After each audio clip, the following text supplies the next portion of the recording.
Alright, so this is going to be grading for lesson 17. You guys are in the digital space using Sketchbook Pro to sketch some hand tools. So we're going to be looking for 2 pages of 3D thumbnails, sort of analyzing the visual brand language of existing hand tools, and then 2 more pages taking one of those tools and showing it from multiple angles and a product page composition. So we're just going to go ahead and find lesson 17, and we're going to start. I guess we'll just start from the beginning. Here we go. So Kennedy, you're up first this time. And where are we? Sketchbook Pro.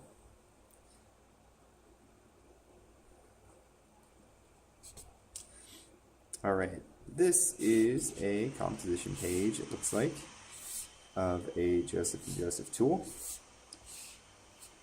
Let me just make my layer page a little bit smaller over here, and I'm going to scale this down a little bit so we can kind of see what's going on. Make sure touch stays off. Alright, so it looks like we've got a couple hands showing how this thing works. I'm familiar with this tool. It's like a slicing tool that you can rock back and forth. It would have been nice to see maybe something being sliced or like a cutting board or something underneath here, just to give it a little bit more context. Let me bring out the pencil tool. Yeah, like something down here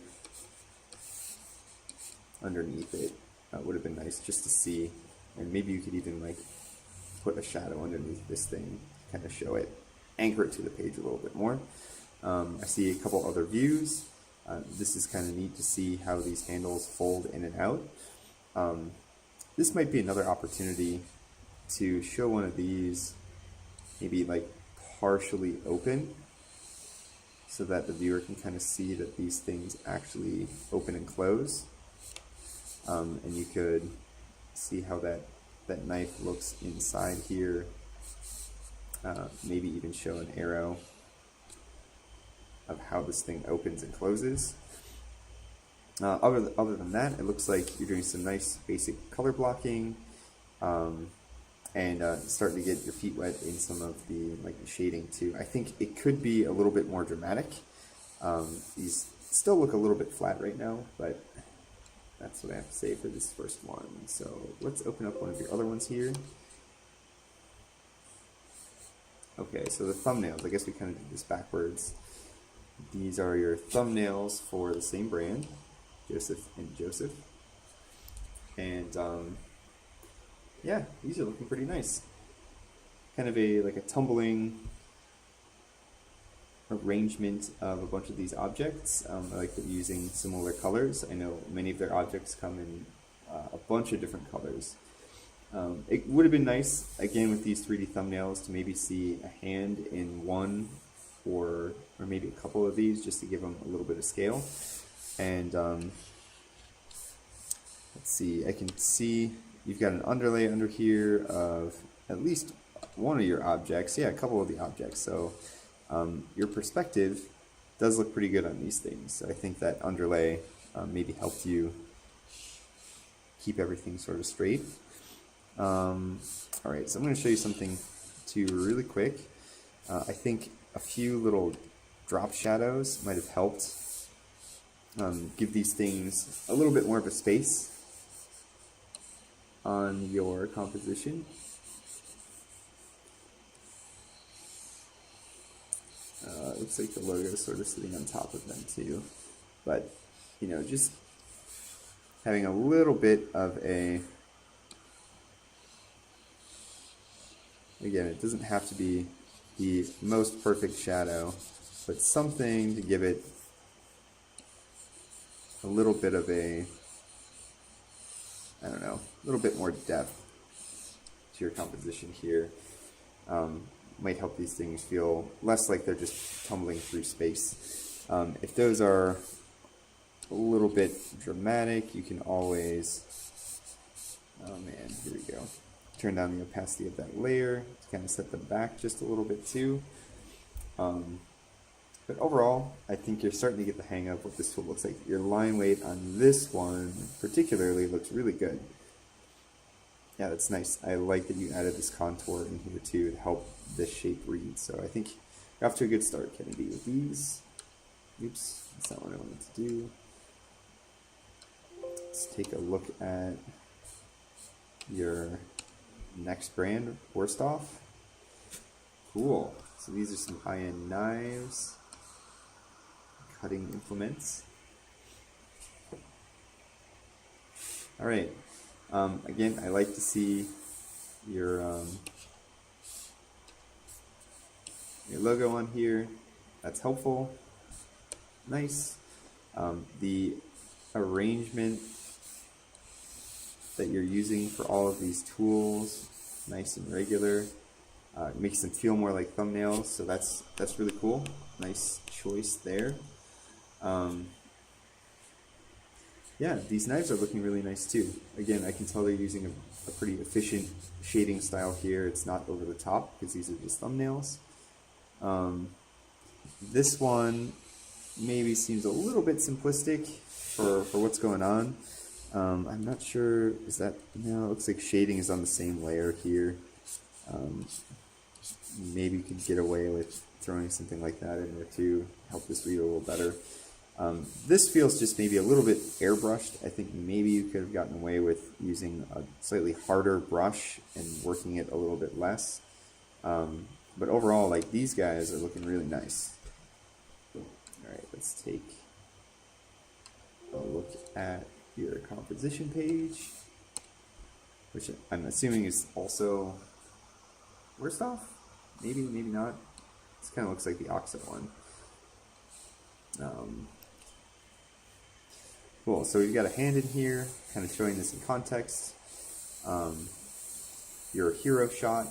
Actually, because this one is kind of in perspective, or maybe you could have changed the perspective just a little bit more, make this like it's rolling forward in space. This one, I think you probably could have done just a simple, like a front view of this object, and made your life a little bit easier.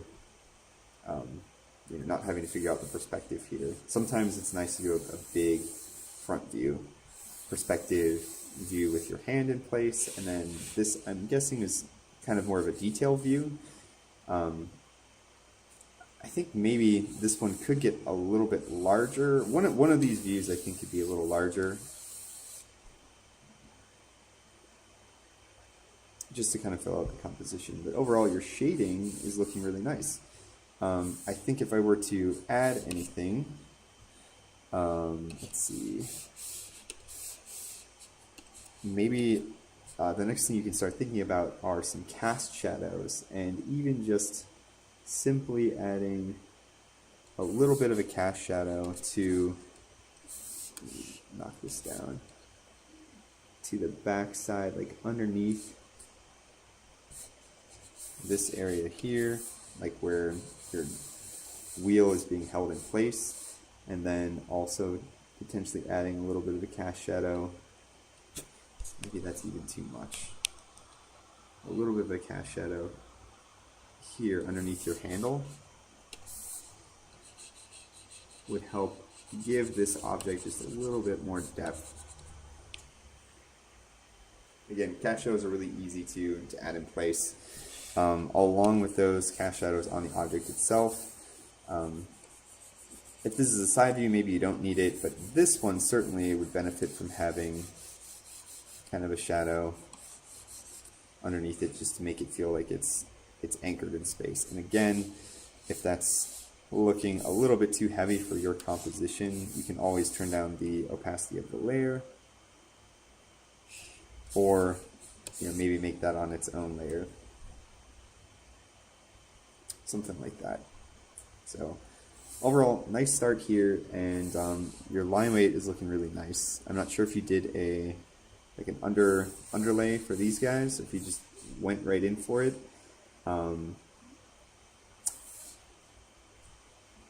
I think you're off to a good start, Kennedy. So I'm going to jot down, I guess I got a piece of paper have a record of who I've graded.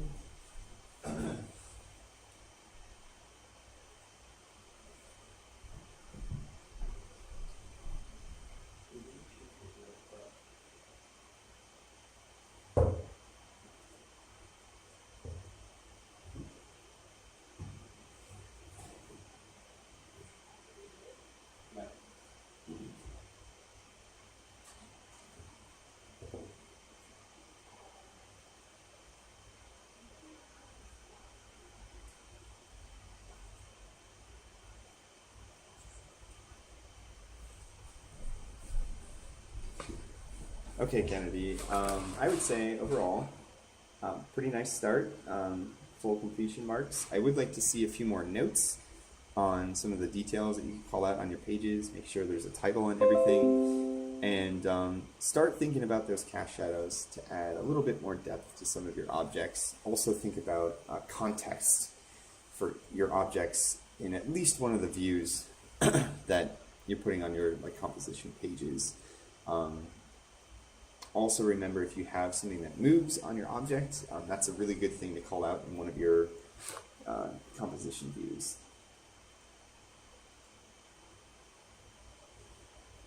All right.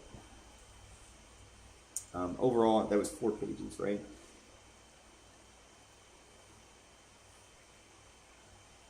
Okay. Let's move on to the next person.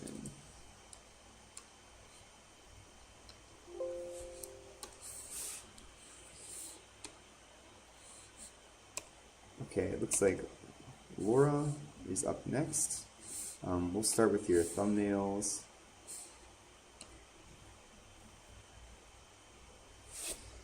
All right, and let me move these over so we can see them. All right, so these are just starting to get a feel for some tools in the brand. It does look like you're doing OXO tools. You can tell by what's going on there, but I also don't see the brand anywhere. So first thing, make sure you have somewhere on this page, and we can leave a little room for it, you know, like tell me this is OXO brand tools or something like that. That'd be good. Your lettering is really nice, very readable, so nice job with that. Your notes, and the style looks like you're doing this intentionally, kind of like scribbly lines. As long as perspective is fine, I think it ends up working as a thumbnail. Like this perspective looks pretty good. Yeah, so that's an interesting approach to this. Again, nice simple color and shading. It looks like, you know, you've got a dark gray for your black tool and then a simple shading line on either side. Same here. So efficiency seems to be working on this guy. Not my favorite style personally, with, you know, like wobbly lines, but if it's just communicating sort of a blend of material and stuff, I guess you can leave it up to you. All right, let's take a look at the next stuff. I guess we'll go to the other thumbnails for now. All right. Begin with these guys. Where are the notes? You had such great notes in your other ones. And they seem to be missing on these guys. Yeah, that's not it. There's an undersketch. That's always good to see. I can see you're kind of thinking through perspective, at least on some of these tools, like where that radius is supposed to live.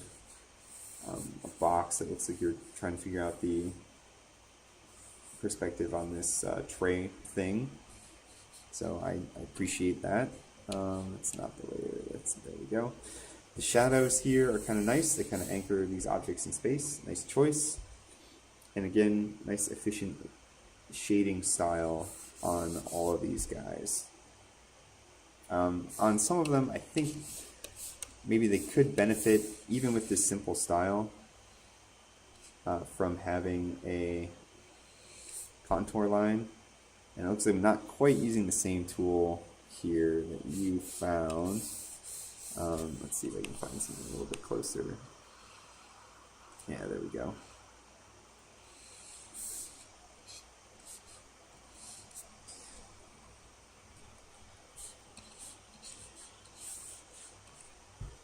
That can help. Okay, overall though, nice thumbnails. Let's take a look at the other composition.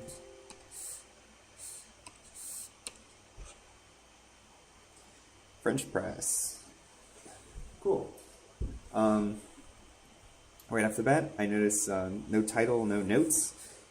That is stuff that remains really important even in the digital space. Give your page some sort of title and you know, label your object like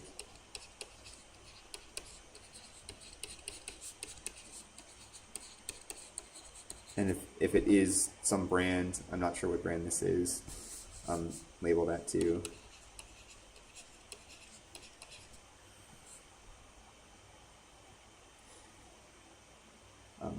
I like the views that you've chosen, sort of a nice side view, a functional exploded view, meaning like this is kind of what you would see if you were pulling this guy out. This pouring view, I think we're already seeing this object from the side twice here. This one might have been nice to see from an angle, maybe pouring forward,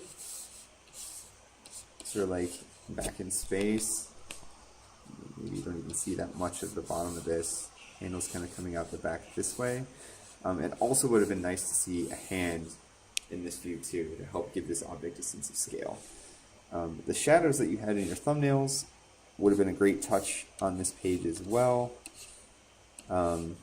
Again, just like a simple shadow underneath these objects can help make them feel like they belong on the page where you've placed them. The gray background kind of helps emphasize the glass, so that was a nice choice. I also think small highlight line work can go a long way, especially on transparent objects, in helping set them off from the background, set their silhouette off from the background. They don't need to be super heavy. You can always tone them down. But yeah, I think that would help sort of just pop those a little bit more off the background. Overall, nice shading. Let's take a look at the other one. It's like a batter thing or a tea thing. Not entirely sure what it is. Nice. Again, let's see a title. This is the the OXO whatever. Or mixer strainer thing, OXO thing. And it would be nice to see, again, some notes on this. Like if you push here, this opens up. You could write things like push button and it drains. I like to drain. Like strain through the top. That kind of stuff is important, just so that we have an idea of what it is we're looking at. Your perspective looks nice. I think the views you've chosen are do a better job of representing all of the angles here. I like that you have a hand. We're seeing like side, other side, and the top of this object. It maybe would have been cool to see the bottom here, so we got a better look at what's going on here. The circles behind everything, I think it works in these two views. This one maybe not as much. Maybe you could have gotten away with the circle kind of here to emphasize whatever area you wanted us to look at. And again, I think if you come back through with some white lines, maybe just to pop some of these edges, it would help it stand off from the background a little bit more and make it maybe feel a little bit more like a sketch. Another thing, Laura, I think you can start to to look at, start to think about is, this is something James, Lua, and Kevin both brought up in their sketch demos. You have a primary light source and sometimes a secondary light source to emphasize your object. Usually one from the side, second one from the side, maybe the top. Another light source you can consider trying to render is sort of a light source coming from behind the object, which can also be a reflection of whatever the background is. So to give you an idea of what I'm talking about, your background is kind of gray. So I might take a sort of a lighter, a grayer light. It's not a pure white light. And on this handle here, for example, we might actually see some, wow. We might actually see, that's fine. See some of this light coming from behind this object.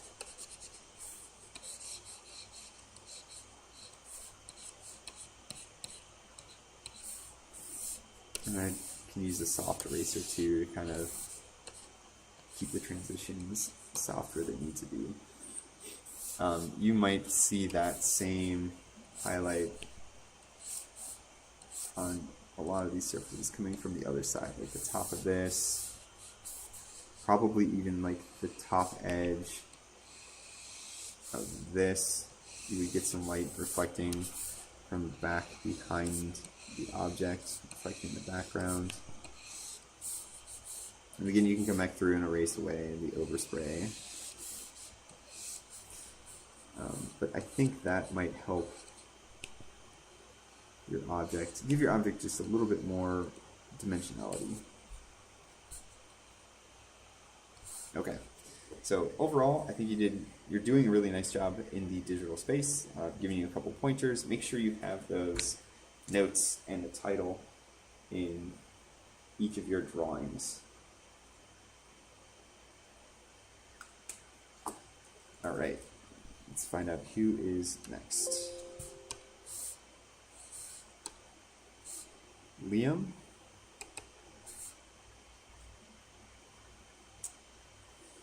All right, Liam is looking at a husky hatchet. That's pretty cool. Okay, Liam, I like that you've left the brand on here. Get out my note pen. I'm glad to see the brand here.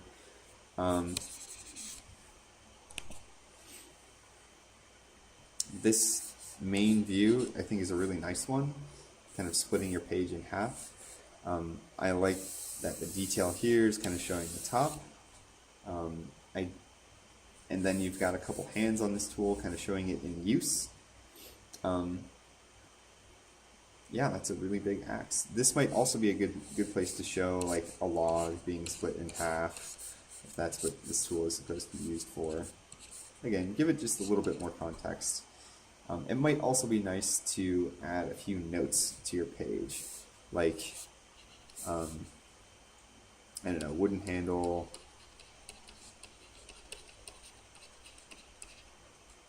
like it's bow handle, like captured in steel head, like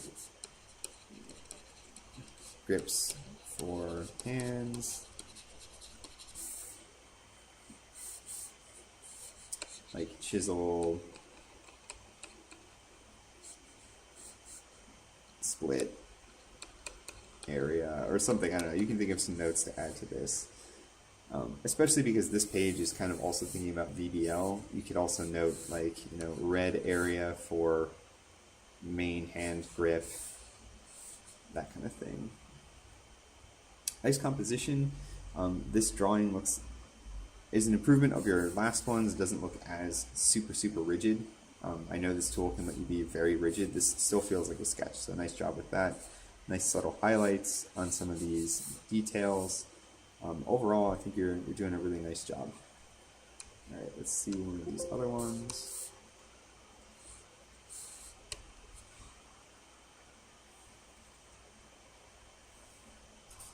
All right, so these must be your thumbnails from Husky.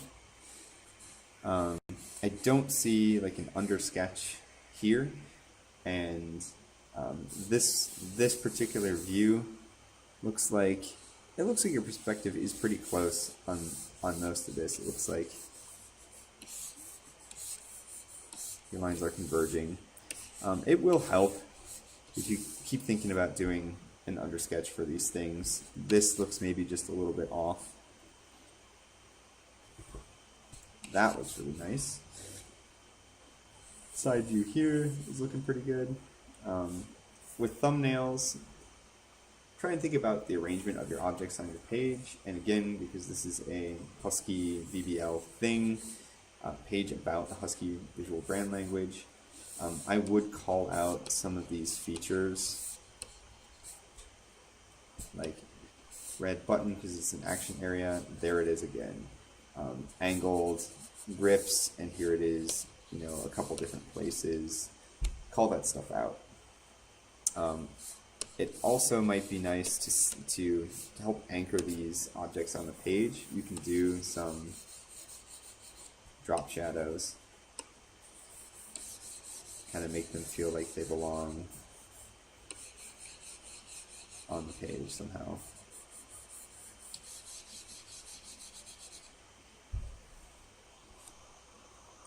And if you can make them light.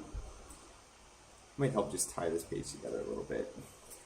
I see that you may have reused this view on your bigger page, and that's fine. It's one advantage of digital sketching. All right. Got two other pages to look at. Cobalt, it looks like. I'm going to zoom out a little bit here. This is a cool composition. This is a really nice view of this object.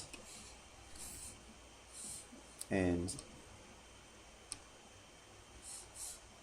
I think what's really making it's kind of like a side view, but it still has perspective. Like I'm seeing that, it's a really thick tool. I'm seeing like that face here,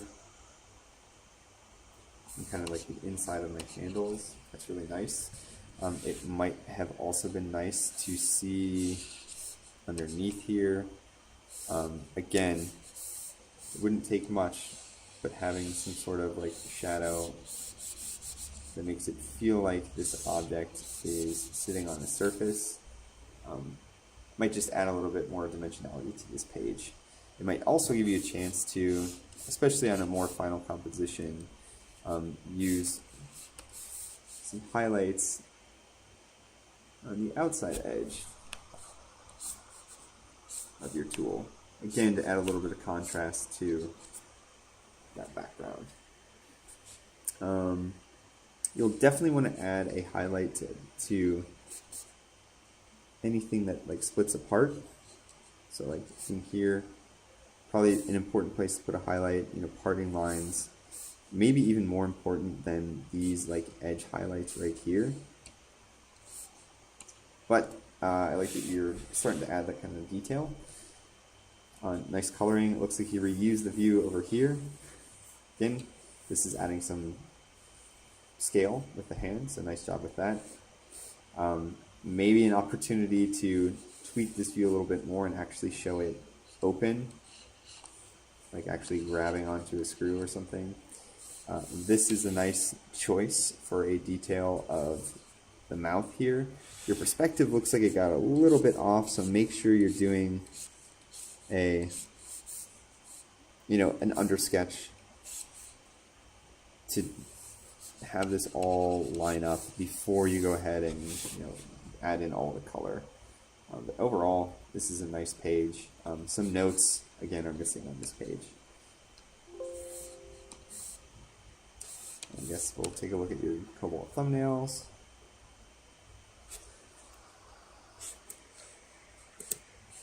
Zoom out just a little bit.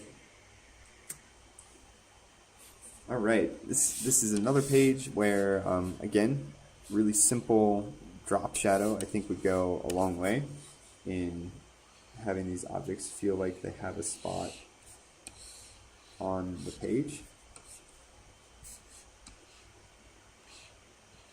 And you can just pick a really simple, like, top-down light source for this stuff.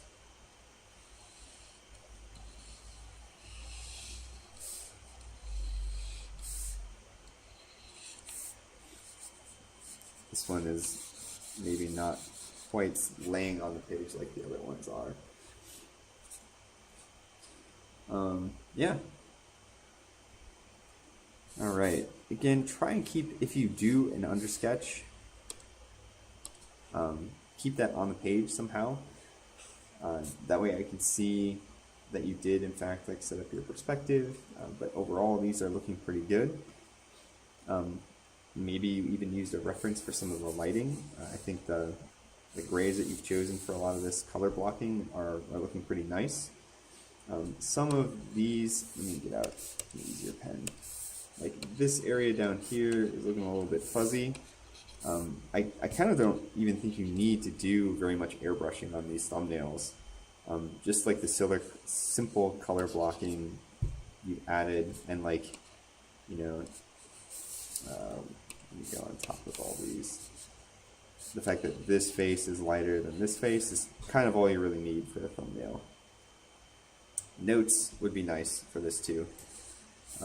Call out the fact that like Cobalt has blue on the handle.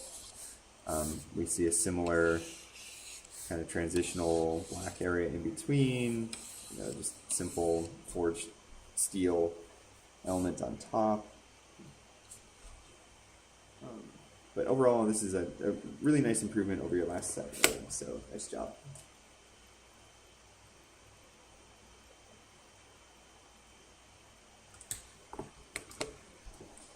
All right, let's move on to the next person. Looks like we have Gabriella. I'm going to change this so you see the list.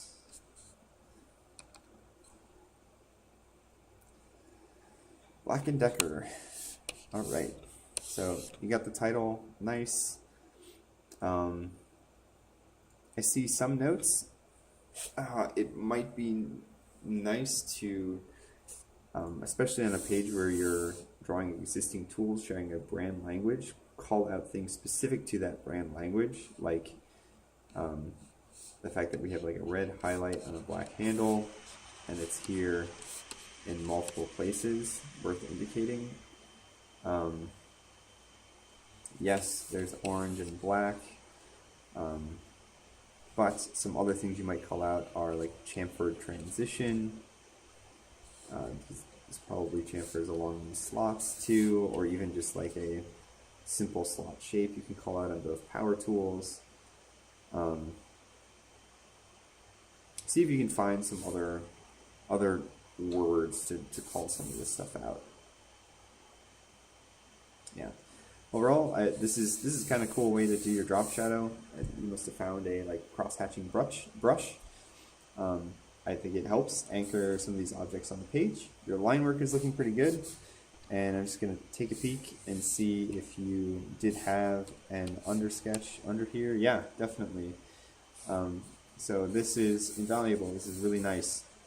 You have a chance in the digital space to really feel out your object and you know, plot in where you think some of these elements are supposed to be. You can think about your composition, but also think about how perspective is supposed to work.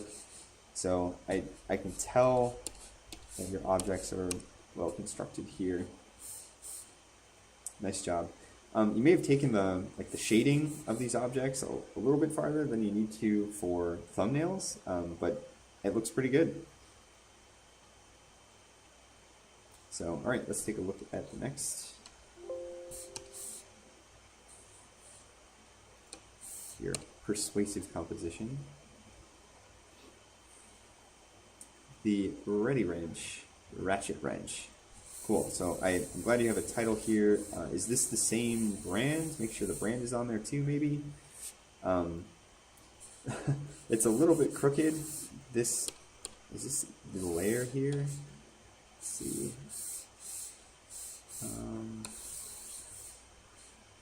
If it is, yeah, you can even straighten this up after the fact. Keep it from slanting upright. just a minor thing here. Really gritty choice of shadow underneath here. Maybe that's the intent, is to make this feel like a gritty tool, but the shadow does help it communicate. The like white glow on the other side of this, I'm not sure it's necessary. It kind of makes it feel like the object itself is glowing. Where is it? Okay, so this is your glow. Right. So maybe instead of that, we can do that same kind of like drop shadow underneath here, and then if you want, highlight to pop this other edge. Actually, I might have to make a layer on top of everything else. Oh, sure. Normally it would be under your line work still, but you could use a soft brush and a light color here, and just add a really a nice strong highlight to the back side of this object.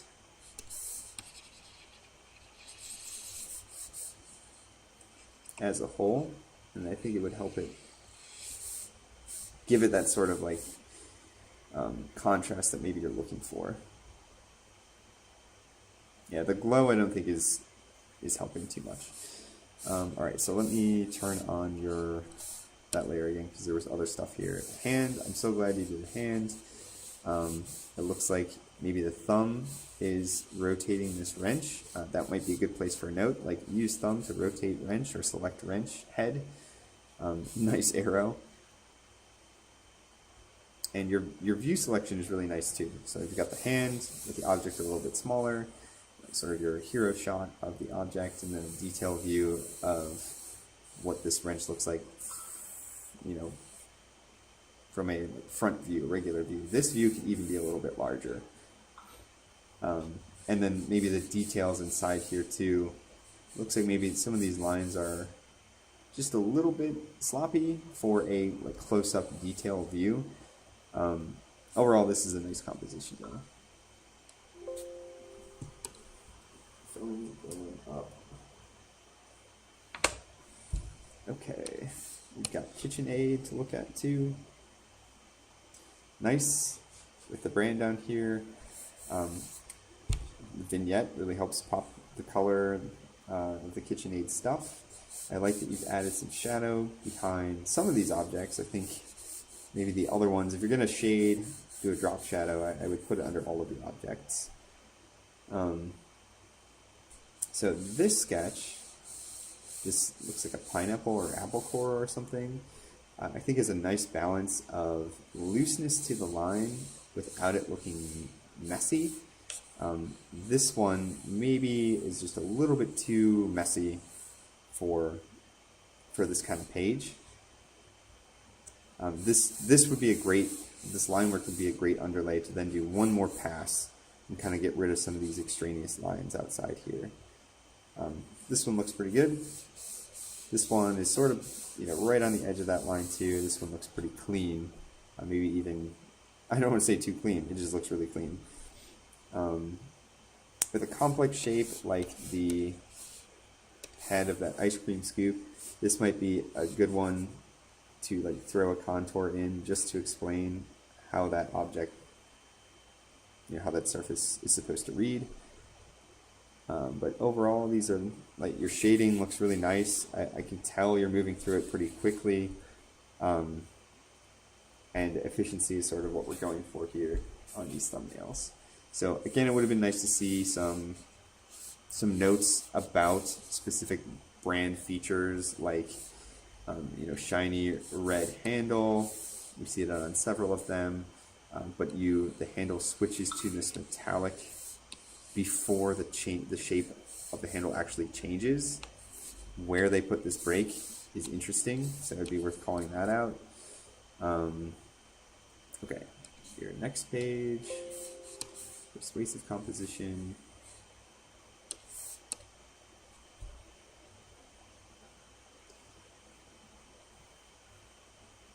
All right, so you've got a mixer. Your view selection is good, meaning I like that this is a great hero shot. Nice perspective on this Showing your object in context with a hand, that's wonderful. And then this top view showing controls, also very good choice for view selection. Nice. This is a good example of a note, 5 speeds. Oh, I didn't even notice that arrow at first. But you could add a few other notes here too, I think, like overhand grip for easy access to bowl, you know, organic surface transition to resemble the 1950s or something. Again, with the glow around these objects, I think, is maybe not super necessary. And this might be another really cool place to play around with like reflected light coming from behind the object. So where are you? Yeah, I found the glow. Okay. So you have this blue color back here. We could use like a lighter version of that blue color as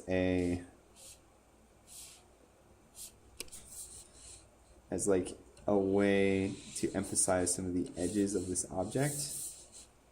Like you might see it coming off the top, definitely off like the front of this object here.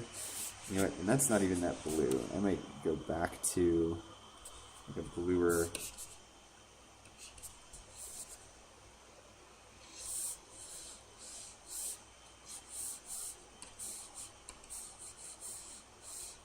Probably see it down here, here. You might see a little bit off the top of this. All of this shading should go probably underneath your line work. And if I can find your line work, is this your line work? Yes. Okay, let me drag this underneath here.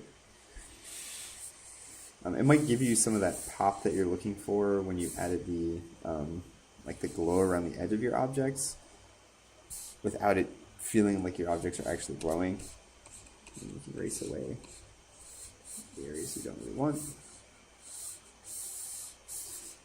Maybe not on this white surface here. Yeah.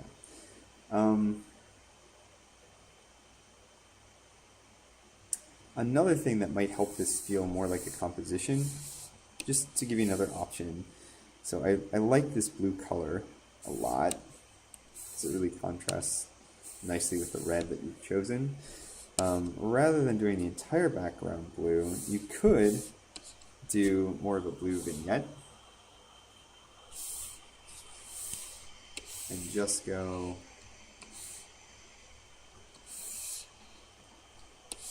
behind like the main views of your object here.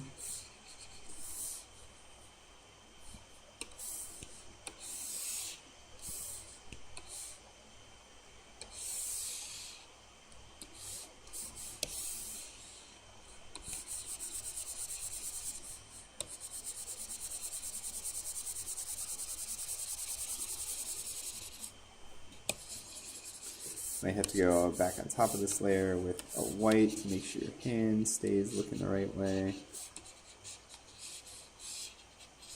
Like behind some of these objects.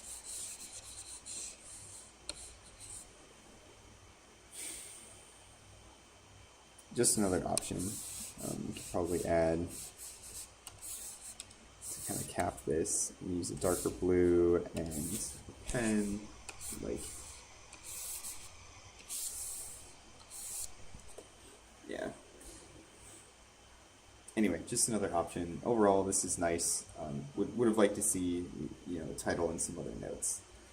Your line work is looking really good though. Loose on some of these, but I think the surfaces are reading pretty well with the value that you've added. So nice job, Gabby.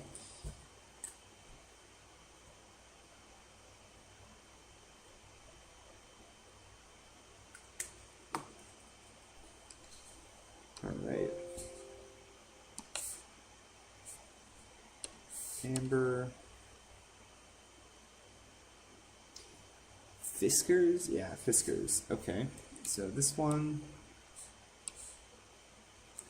Again, it's missing a title. It's missing notes about maybe how the VBL is applied to these three views of scissors. And it looks like, I don't know if this was showing up the same way on your computer, but in your main view, yeah, it looks like all of this just never really got erased. So I don't know if it means you just didn't quite finish this page. Looks like maybe that was a texture for on top of these scissors. That's probably what you meant for it to look like. Overall, I think your three views, like, it's nice to see the hand with the scissors open. That's really cool. This is a neat way to see these scissors. We're seeing some inside geometry here, and then the side view selection is really nice. The composition, maybe, especially because these are digital,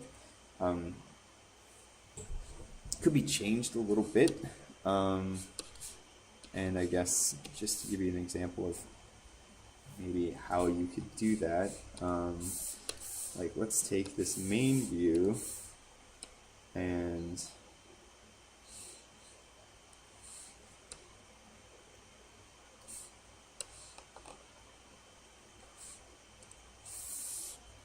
I might have to get rid of that shadow.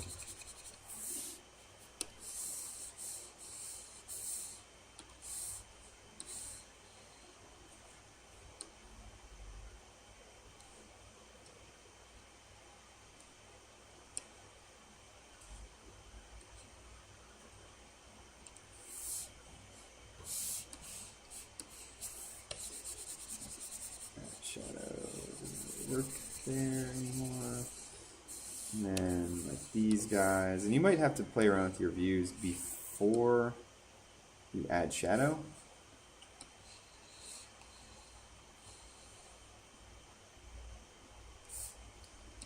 And then you can kind of add shadow to everything all at the same time. But there might be just a better way to compose this, so it's a little bit more dynamic. You have a better hierarchy of information here. Like the glow inside these handles, I'm not sure exactly what that's trying to communicate. You'd probably just see shadow behind those handles in general. And your line work looks really simple. So overall, nice sketch technique. Composition, title, and notes are kind of missing from this page.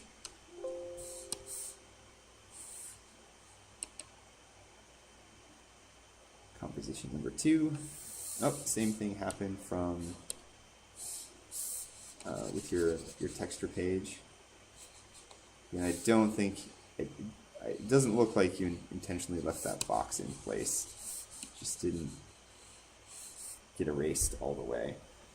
Alright, so with this guy, I'll give you another example of maybe what you could do with the shadow behind it. Maybe a couple examples. One, you could just change the color of your background, and that might be enough to sort of pop the areas of color that you wanted to pop. Another thing that you could do is add a, kind of like you did in this view, add a drop shadow. I feel like I lost my, where's my color puck? Here it is. Weird.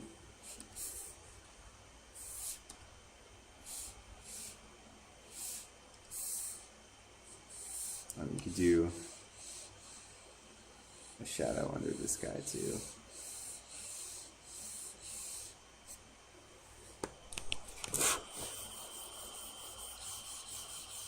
Even if it was just like a fake shadow to make it pop off the page. You could construct an actual drop shadow too if you wanted to spend just a little bit more time on this and have it, you know, reflect the actual shape of this object a little bit more. And then shade that in with a pen.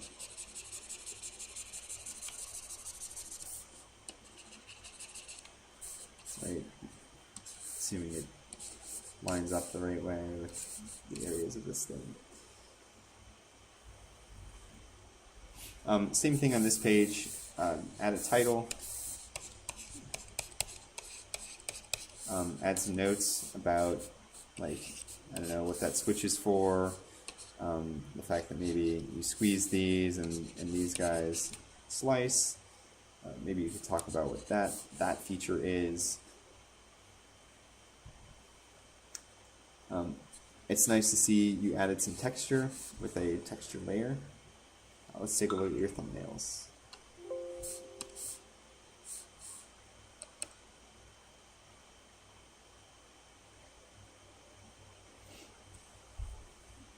Alright, this page is really nice. Nice big brand. You have a color palette you've called out, which is pretty cool. And for thumbnails, keeping a very regular view behind each of these, or view selection, I guess orientation of the object helps me sort of like compare and contrast the details. These look really nice.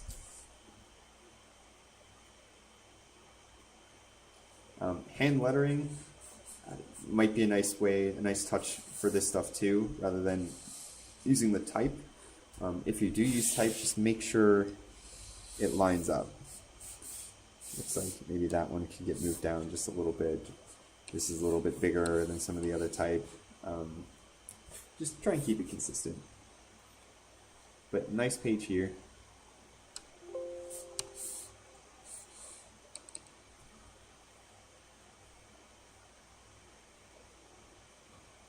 Cool, and so this is like the Fisker's garden tools stuff. Again, this is, yeah, both of these are really nice pages. Nice job with this. Very efficient, like shading style. Your line work looks really nice. And again, like for thumbnails, these don't have to be in perspective. We're seeing the sort of contrasting details. So it might be kind of cool how some of these, I mean, these I guess are just labels. We are missing some notes about like the orange accent on the handle, and you can call that out on some of these. The orange, like maybe the orange button to adjust. Like some of these adjustment areas have an orange button on them. Black for the rest of the handle. Metallic front end of the object. That might be a nice thing to call out. But other than that, like your sketches on this are really nice. So good job, Amber.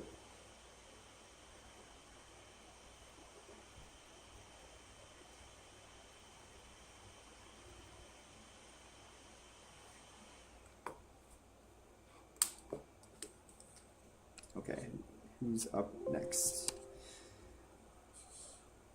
Casey. Russell or Rossley. This might be nice if you're going to use anything, like actually pull the logo and throw it on the page. And then you'll definitely want to use some notes to call out the features of this visual brand language, because I don't know what maybe you noticed, like maybe all of these are rolled steel handles. Call that out. If you don't notice any color, maybe call out the fact that, you know, 90% of it is just steel, no color. And then if there is an accent color, it's black, like that handle. So use some notes to call out those features. I'm not sure if you are using some sort of like underlay sketch. I see your sketch. See. Oh, yep, there we go. So I like that you're plotting out the perspective of some of these objects. Nice job with that. Another thing you'll maybe want to do for especially cylindrical things is plot out the axis for your cylinders. That way when you go back in, it looks like maybe you're using the ellipse template. You'll know exactly how to line up the ellipse template, because it will also show you the axis for making those ellipses. And that will make sure that they're right all the time. This circle looks a little off. Probably the box for this one, it looks like the box you're using is something like this. perspective is this way. It's probably more like that, with your axis going through the middle here. So I'm willing to bet the correct ellipse would look something a little bit more like that. So just double check. Your undersketch is a good place to kind of feel that out. I see you made the box for the top of this handle, but the handle didn't end up following that box.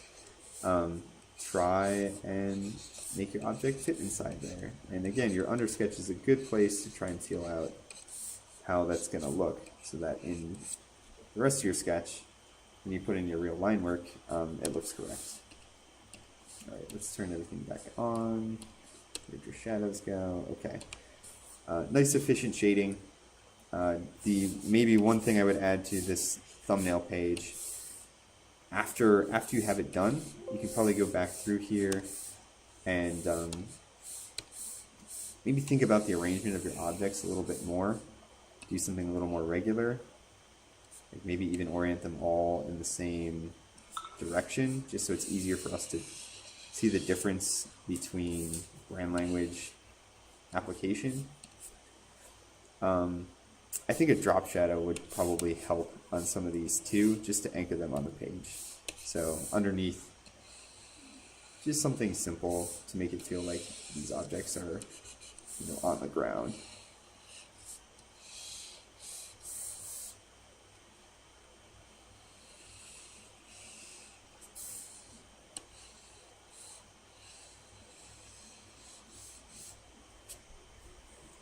And if you don't like how dark it is, you can always change it.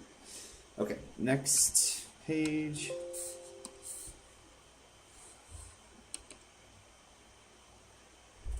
Oops, that was the wrong person.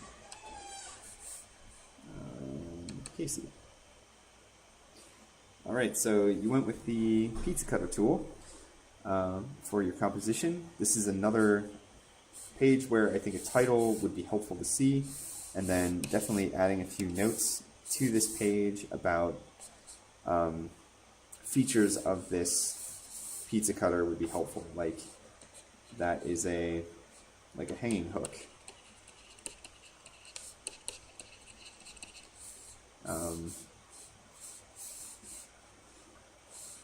I don't know, find a few other things to call out here. Maybe this is a finger guard.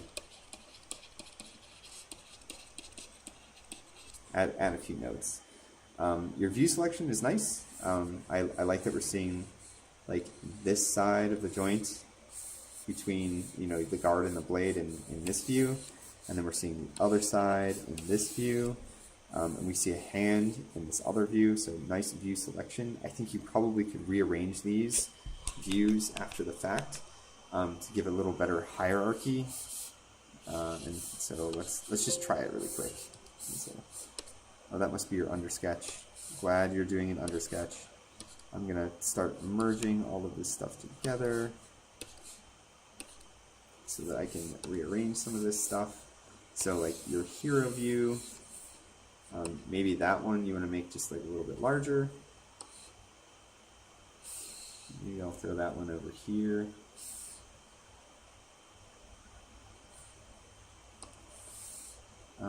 Actually, let's see. Can I cut that out? Copy. Delete. New layer. Paste. Doesn't seem to be working the way that I'm hoping it would. You know what? I'm going to duplicate this layer and use a big old eraser to get rid of these two views on that page and get rid of this view on this page. There we go.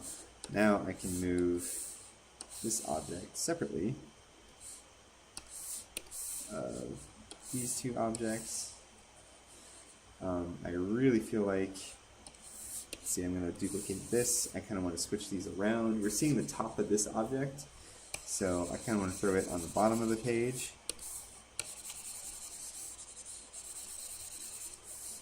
Just kind of switch these around. I'm going to throw this guy up here. Maybe I'll just rotate a little bit more so I can fit a little bit more of it on the page. I'm going to throw this guy down at the bottom. Again, title, some notes, and I think you're pretty close. I do think your shading looks really nice. It's very efficient. You could definitely benefit still from adding a few, like drop shadow, make this feel like it's on a plane, make this feel like it's sitting on the ground. Same thing with this. Just make it feel like it has a spot on the page. And again, you can turn those down if they bother you. I also think your objects could benefit from a slightly darker outline. So like go back through and add a little more weight. Oops, that is not the right tool for the job, but like add a little bit more weight to the outside of your object. And it's gonna help it like pop off the page. Okay, let's take a look at the other one.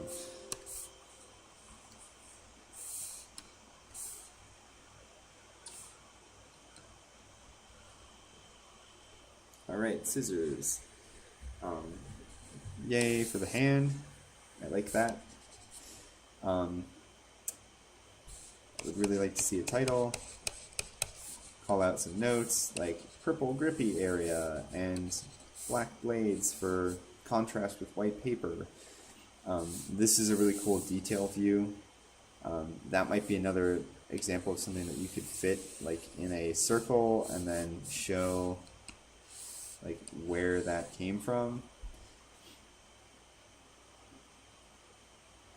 Overall, your shading looks really nice. Some drop shadows would be nice too on this page. So you're close. You're close. Line work looks maybe just a little bit wobbly over here, and this maybe just getting a little bit nitpicky. I do think a darker outline around your object would help it stand off from the page a little bit more too. Because these scissors are white, this might be another good example of a page that would look really nice with the darker background. Something, I guess one more element to play around with. Overall, nice sketching, Casey. Would like to see those things we mentioned, including titles and names.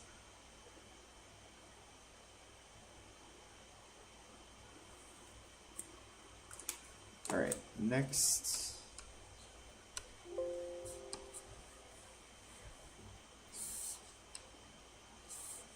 Carly.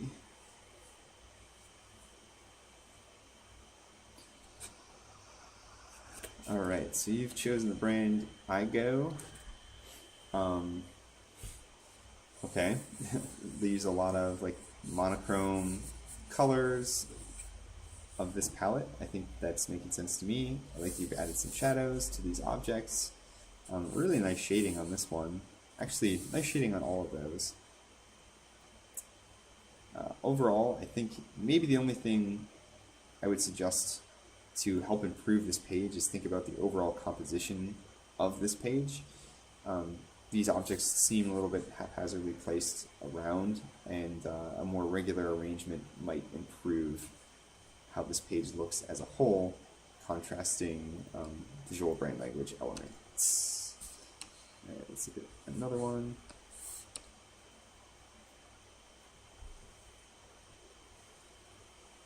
All right, another thumbnail page.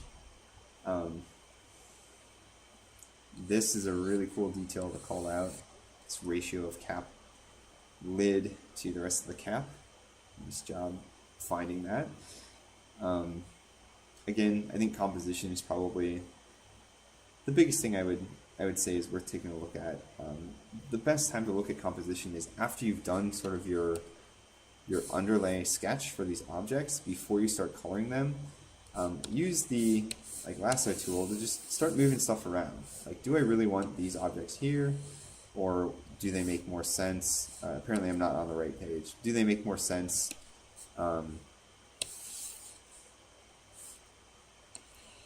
maybe up in the top here, or do we line all of these objects up? That's a good time to kind of mess around with your composition before you start coloring. Nice line work. Okay, let's take a look at your composition pages.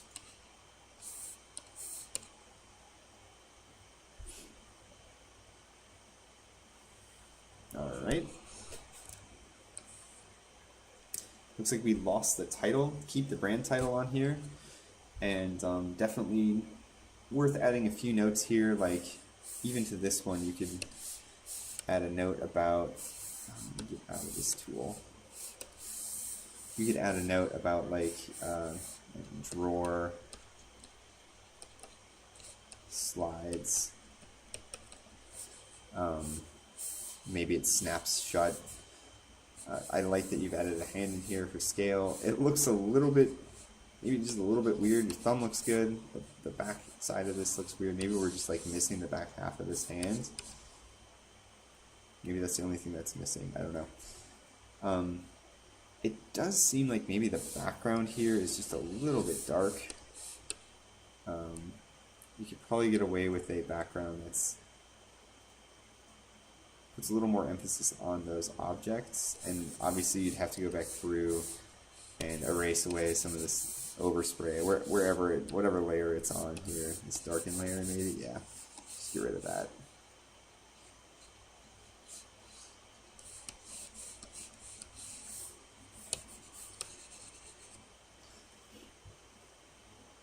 Cool.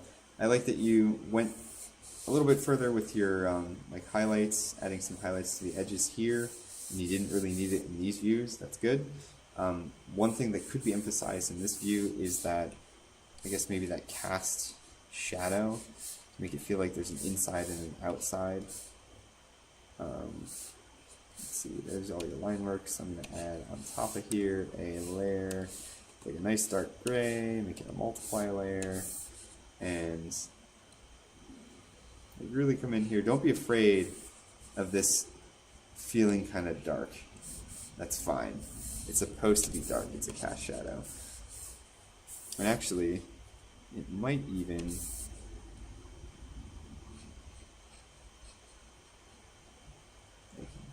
be there too. Again, what we're trying to communicate here is that there is a distinct like inside and outside to this piece. You know, we have something sliding out from the inside. Just helps that pop a little bit more.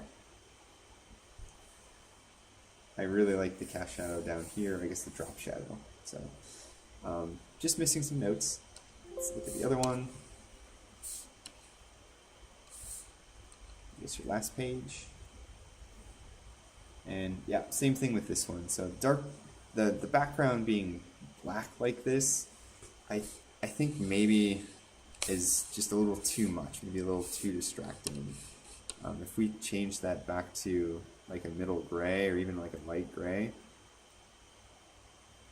I know your object is kind of dark, but honestly I think this puts a little bit more emphasis on the object. It's not quite as heavy. This is kind of a nice touch back here. That vignette, you could leave that. Maybe it makes sense to extend that like all the way behind these guys too, just to sort of tie all three of those views together. Awesome context with this hand, showing this like the squirting. For your third view, because we're kind of seeing the same view here and here, meaning like the same side of the object. We've got beautifully rendered, like your shading here is awesome, beautifully rendered sort of front perspective view. This thing in action with a hand for scale. This might have been a good view to use for like a close-up of like the nozzle, or maybe show me like the bottom of this object, because we just haven't seen that in one of these other views. That might be worth seeing to communicate the whole object. Again, title and some notes would be helpful. You can add things like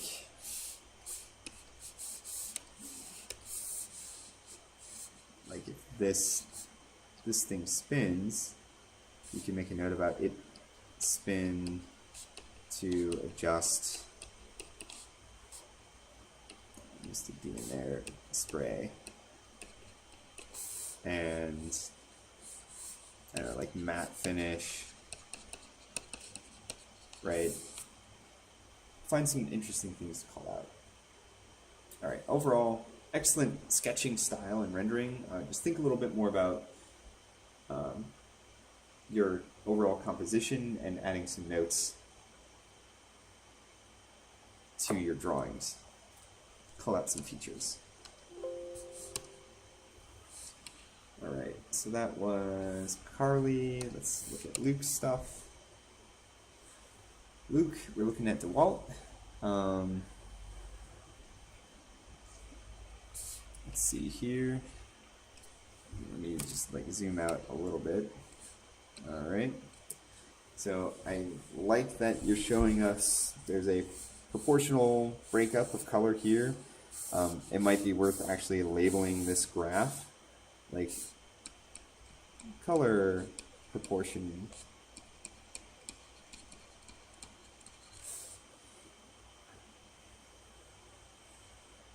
I really don't see almost any line work on this stuff.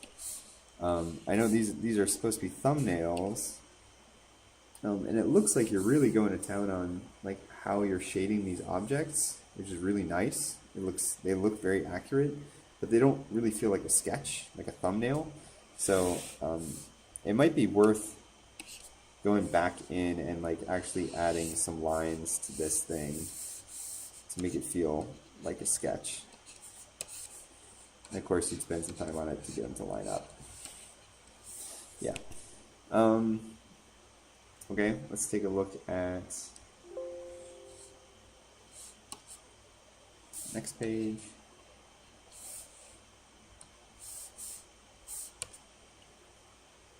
Second DeWalt page.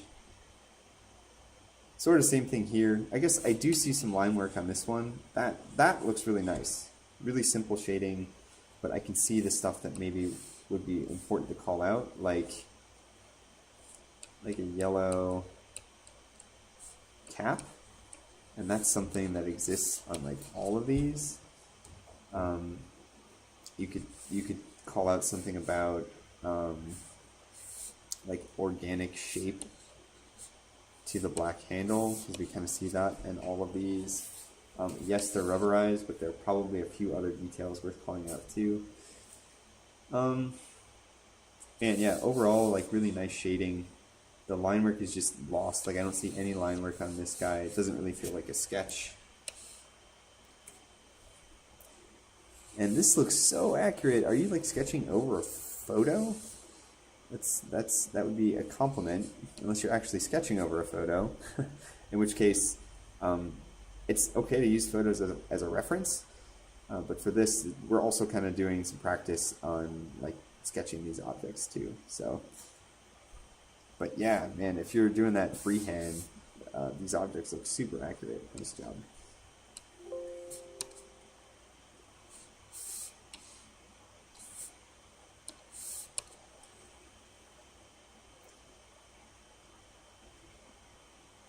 Alright, so I'm going to zoom in on these guys a little bit here. This shadow down here is like way too distracting for this page. Yeah, like super distracting.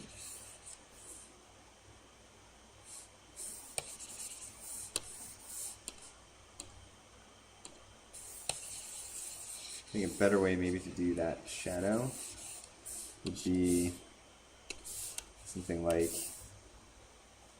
and if it was just like sitting on the ground, it could be just a simple kind of like rectangular shadow underneath it. Same for that guy. Probably same for that guy. Just like underneath it. Overall, this looks like super pixelated. Maybe double check like the size of your canvas, or if you drew this really small and then scaled it up, it looks really fuzzy right now.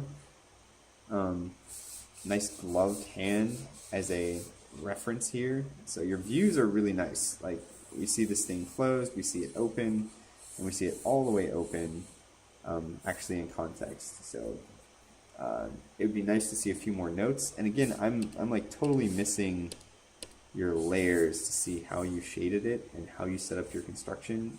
Again, these all look pretty darn accurate. So I'd be interested to see how you actually set that up.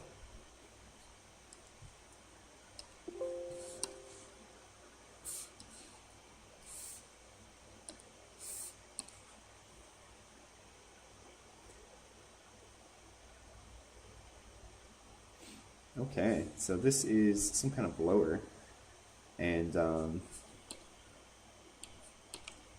yeah, that's a really cool view, this guy. Sort of like a crazy cutaway view with like the air showing through it. Wow, it's really awesome.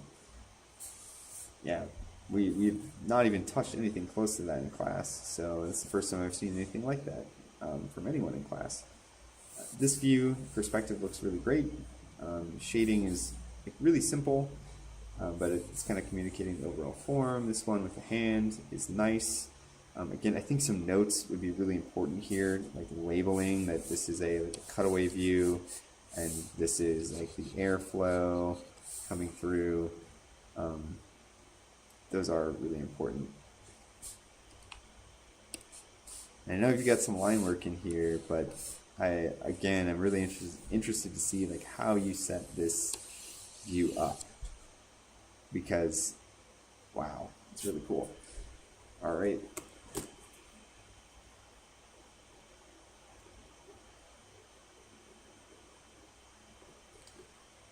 Next person.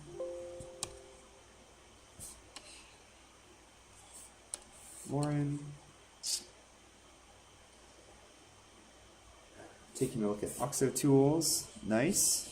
I think probably the super dark gray background is just a little bit distracting. I know you're using white as your notes,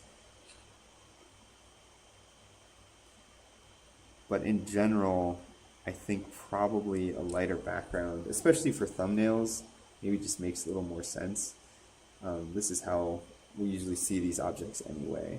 Overall though, like nice accurate line work, even though it feels a little bit loose in a good way. Your shading is very efficient. It looks like just a couple strokes to get this highlight on all of these areas. You've got like a shiny side and a matte side. So overall, this is a really nice page. Nice job. Good example for notes too, and you have a nice title. Same thing with this page. Again, maybe you guys, after I'm seeing these, there's a time to do like a nice dark background, but usually that's in more of a single rendering shot when you're emphasizing like the highlights of an object.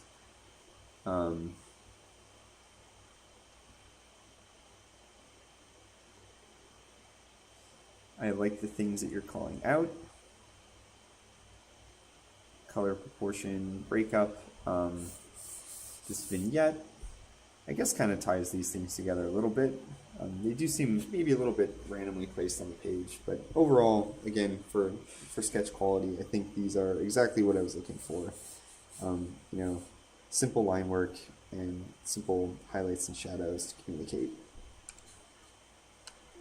Let's take a look at your compositions. Yeah, those pages are both really good, Lauren.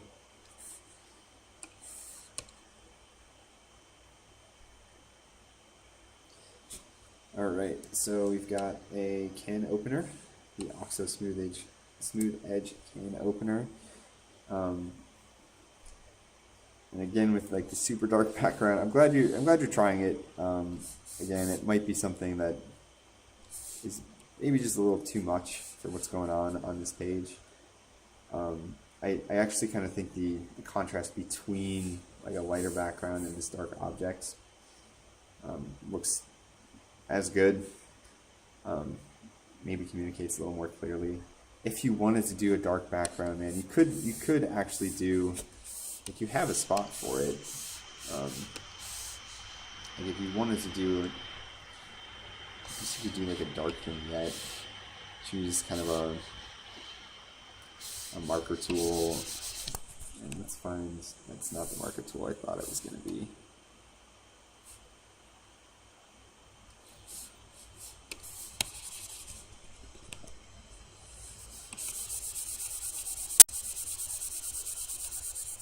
Ah, it just died.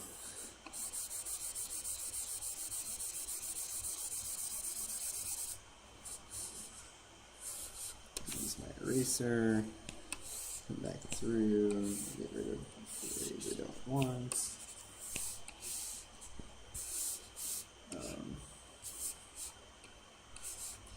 Make that a little bit lighter. Duplicate it. Move that a little bit so it's, man, Peter's working hard. Offset.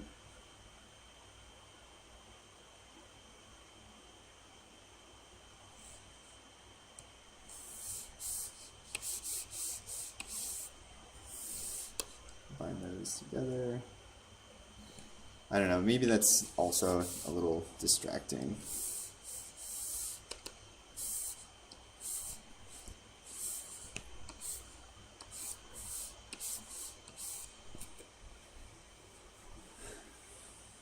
I just don't think it needs to be a super dark background. That's all I'm really trying to say. Yeah. Does this need to be white back behind there? Anyway, overall though, yeah, this is really nice line work on this entire object. Really nice shading. You might think about on this view adding like a little cast shadow on the top of the can. This view not doing a whole lot for me. If you want to do like a side view, a proper side view, I don't know if that's it or not. Maybe I would just like rotate it sideways and put it like here a little more intentionally and give it a drop shadow. Yeah, I'm picking on the background, but overall, like, this is a really, really, really nice sketch. Awesome job. Next one. I guess your last one. Garlic press, maybe? Yeah, cool.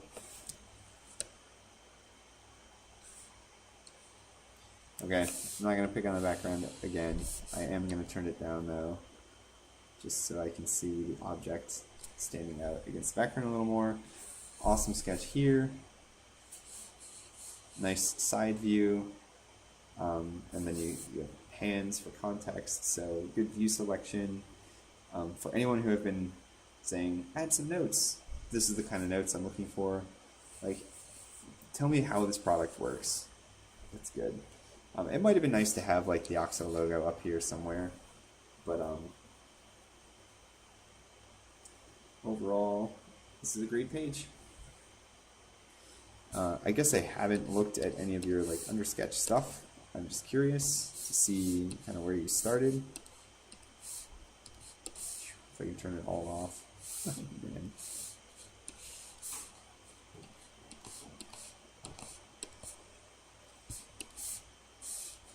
How many layers? That's the one. Nope. More.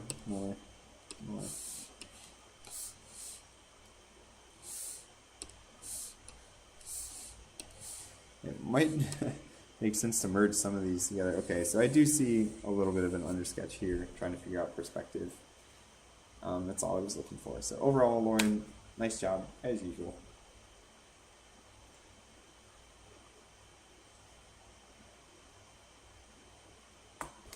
All right, who is next?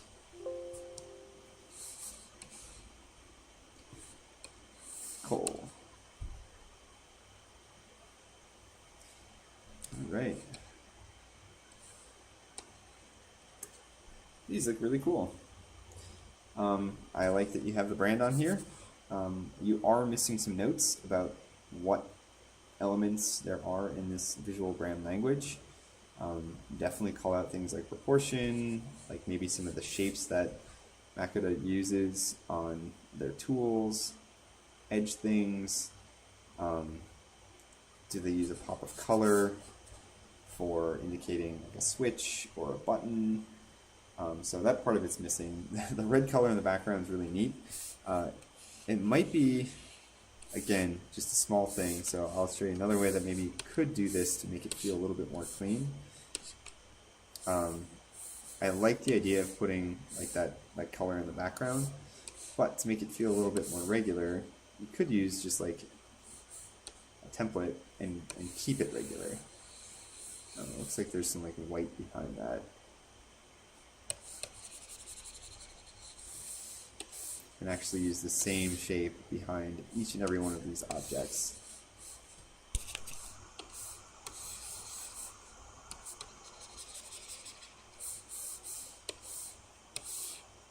Make it feel a little bit more intentional.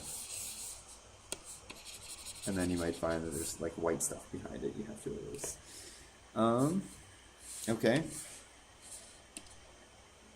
Yeah. Nice line work and everything too. I am kind of curious how you set up your perspective. Did you just like freehand this stuff, or are you like tracing over an existing existing object? Actually, it kind of looks like maybe you are. Yeah. I guess for practicing like breaking up the color and just trying to get your line work and shading and value and stuff right, this is an okay way to practice.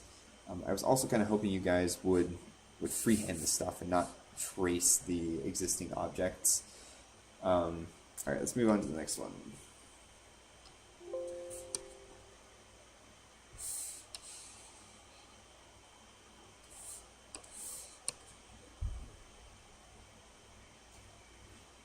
Yeah, okay, so this is another way to do your like vignetting in the background. Again, no notes in the back, and I guess that makes sense why the perspective looks like super perfect. It's because tracing over like an existing object.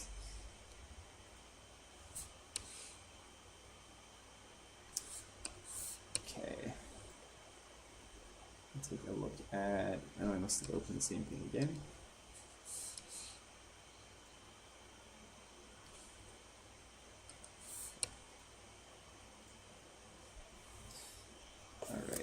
Zoom out here. This is a really cool detail view. Like we've got a great side view of our object. Your notes are good things to call out, although it would be nice to see them like hand lettered as opposed to typed, just to get in the habit of that. So anyway, this view I think is really cool, showing how the object works in context of actually using a screw. Awesome job with the hand. This view being off the page I think is maybe not quite as effective at communicating like the accents. If you wanted to show some of this detail, maybe blow this up a little bit larger. You have kind of a lot of empty space in this area. If I were to reorganize the composition of this drawing, I might actually like make this view like the main drawing, and then you could have space for like your detail view and then your in context view over here. So think about your composition before you start coloring everything in. So you have that hierarchy of information. Again, I'm glad that you had a chance to sort of practice blocking in your color and adding shadow and stuff, but I'm really not looking for traced images on this one. And last but not least,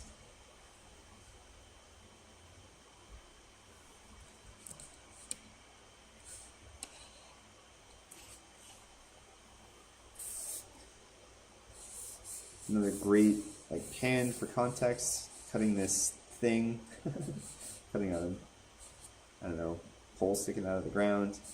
Good choice of detail view.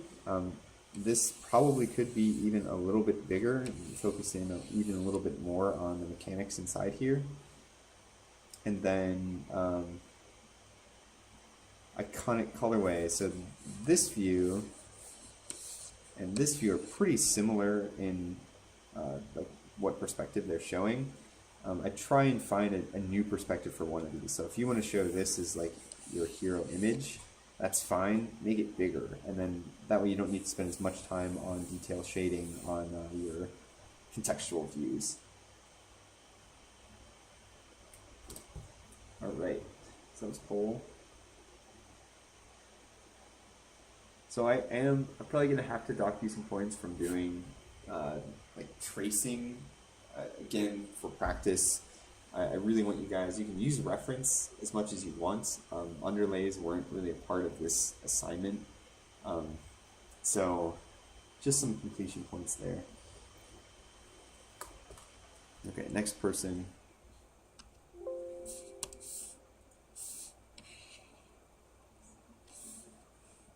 Dexter.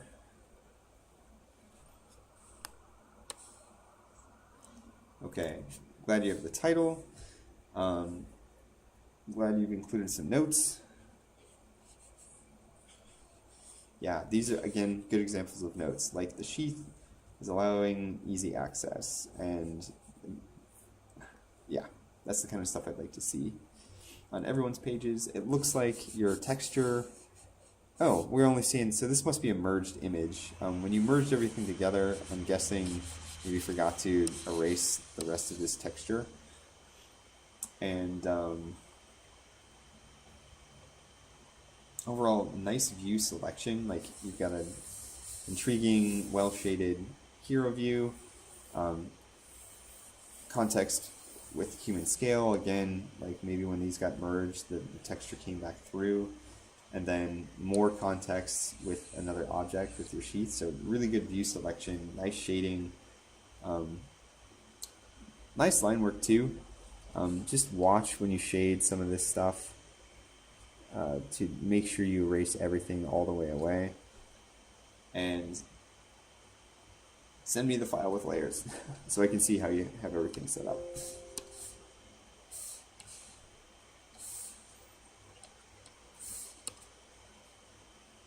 Okay, another Cobalt Tools analysis. This is maybe a good example of like, tools all kind of being in the same perspective. It helps us see the similarities more obviously. I would call them out though.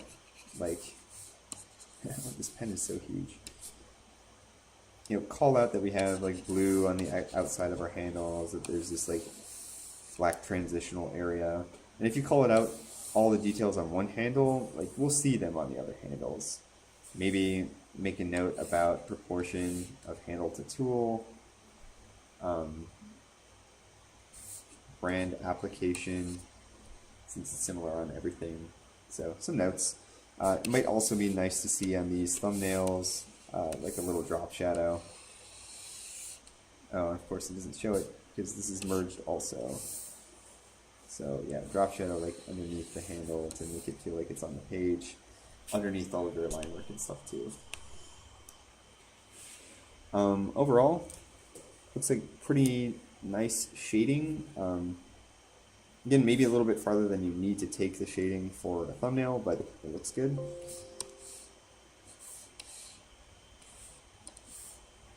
Okay, so all of yours, Dexter, came in as JPEGs as opposed to files with layers. So it's hard for me to see like how you set up your objects. I can tell that you're drawing them though, and not like tracing them.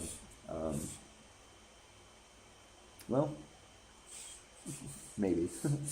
Anyway, good view selection on this composition too. So nice detail view, main emphasis on this center view, like your hero shot, and then a hand for context and scale. Yep, this is a great page. Your vignette. Sometimes it's nice to like cap the vignette with some line work. Like show, oh wow, wrong time again still. Like show these lines. It'll just help it keep it feeling more like a sketch page. And then obviously you'd erase it in between here. Next one.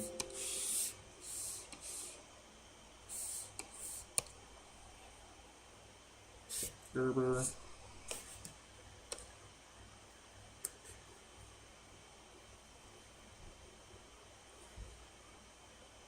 Yeah, it's kind of cool to see some of these construction lines, right? That's fine, especially because everything inside that you have shaded looks really nice and finished.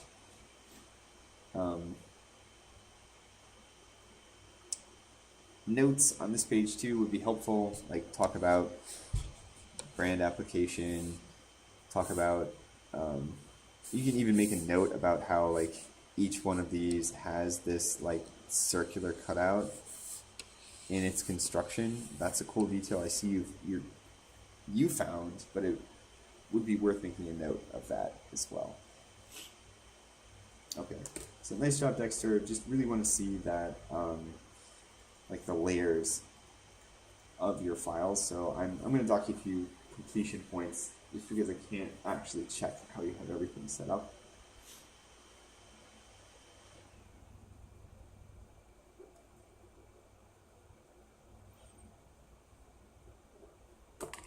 Next person.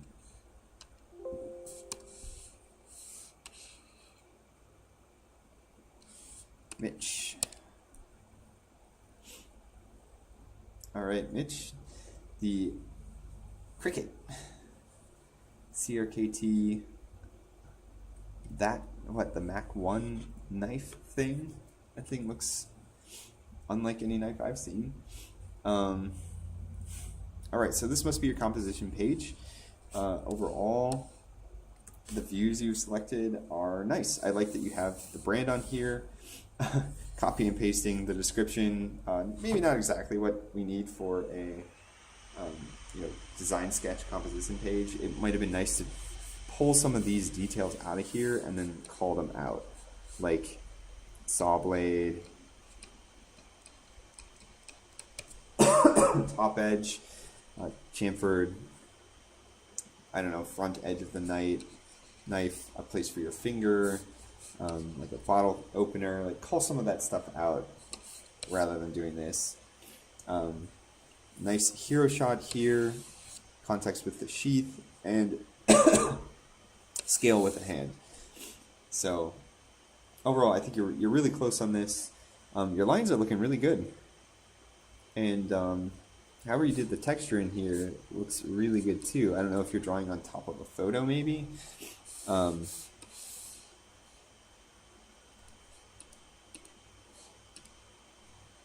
yeah, there's the photo. So again, for this one, the assignment wasn't really to use an underlay. I am glad that you were able to practice some of the like shading and highlighting on top of this geometry. But unless our exercise is specifically about underlays to modify an existing set of geometry, I want you guys to freehand this stuff.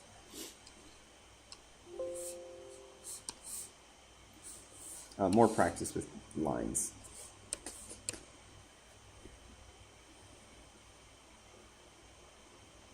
Alright, so this is thumbnails for Cricut again. It would be nice to see that brand again. And definitely like call out some of the like VBL similarities that you notice with this set of objects. And also on this page, it might be helpful because you are kind of looking at objects sharing a brand to draw a larger variety of objects. I think these are all probably the same object again, and these two kind of look like the same object. I kind of want to see a collection of a bunch of different objects.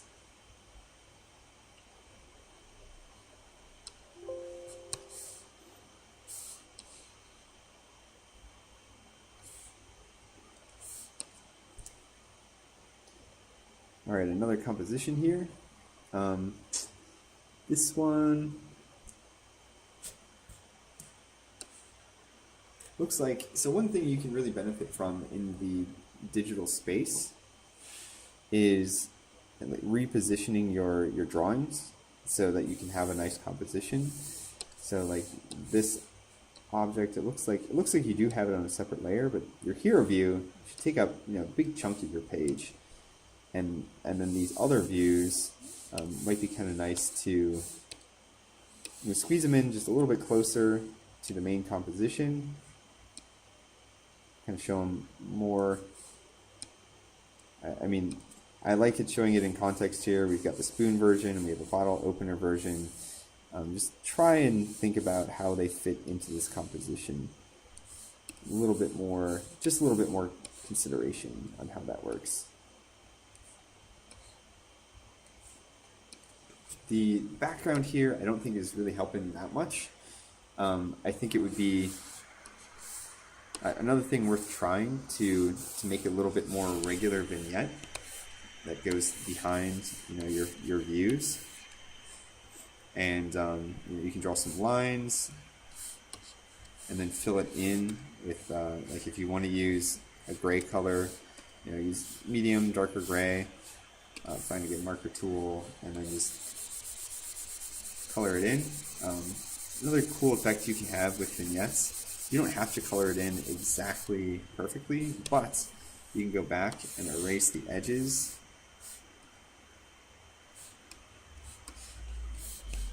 So it still fits inside your regular box.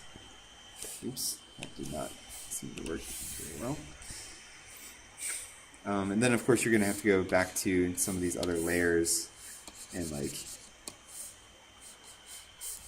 erase some of the white stuff sort of behind them, so you still see that vignette behind your objects. Yeah, like this one. Just another way to do it that might help tie your composition together a little bit better. Now, overall, I think like the line work on these, maybe you got sketched too small. Everything looks really blurry and kind of sloppy. Like the cutout of this one just isn't really right. This might be something that you could actually use as an underlay to do your final set of line work on top of. Because you have like decent perspective here. Now you can go back through and get your lines the way that you like them to be.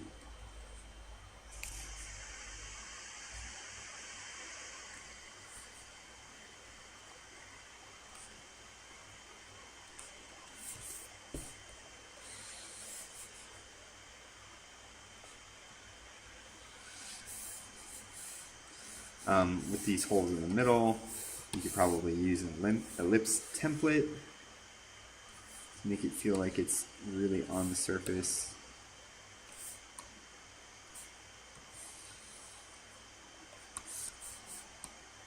Of this object.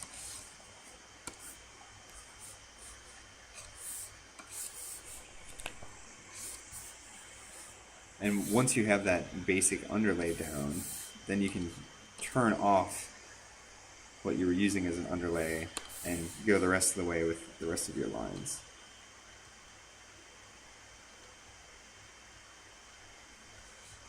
And again, like I'm not sure what this object is supposed to have up here. So I'm gonna kind of just eyeball a few more of these ellipses. So keep going, Mitch, with your practice in the digital space. Definitely make use of these like different layers as underlays. Like you can get pretty close.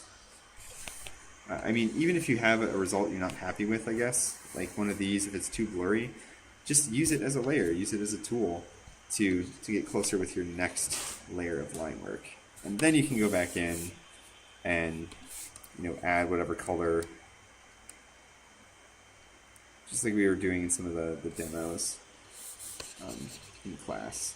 Then you can go in, add your color,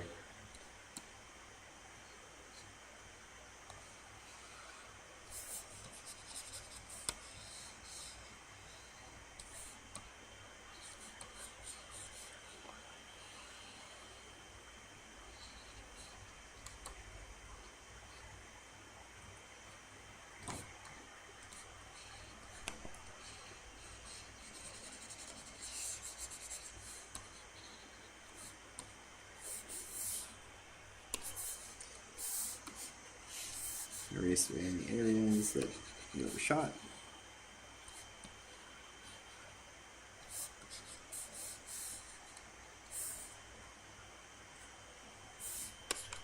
do another layer where you can use darker color to do some shading.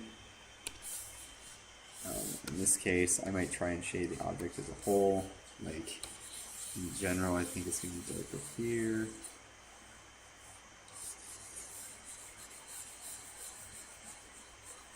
Something kind of like that. Definitely like darker on the edge. Over there.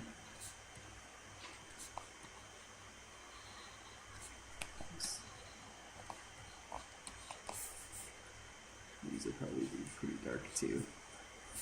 And then I can go back through after I have it kind of shaded the way I like and erase away the stuff from the outside.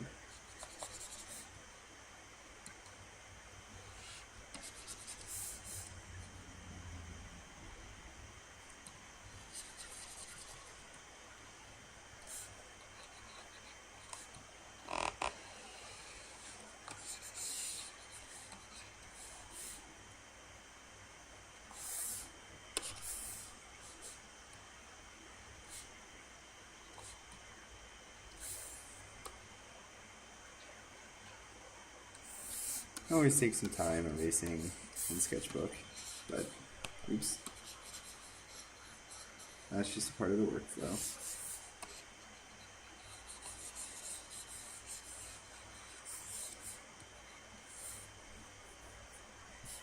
Might come back through the light color on a slightly transparent layer and add some highlights. Oops. Right to the edge here.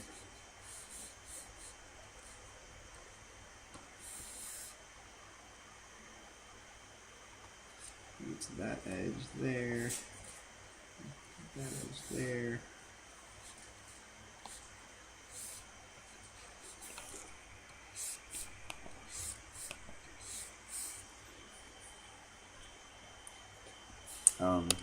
Sometimes, I mean, I've mentioned this a bunch, but a contour can really help communicate the overall like curved geometry of a shape like this too. All right, let's look at the last file. Or maybe that was the last file. No, this is the like the thumbnail version.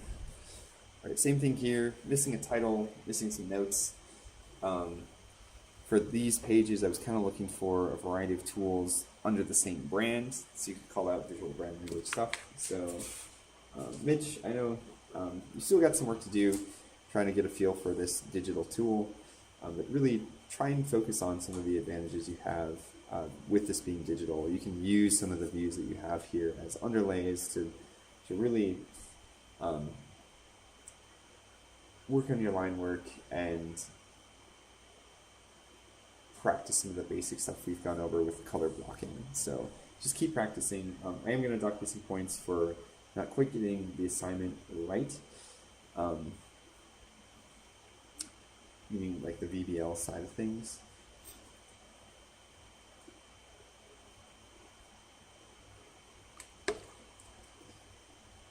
And the other things we discussed. Okay, next we got Ty.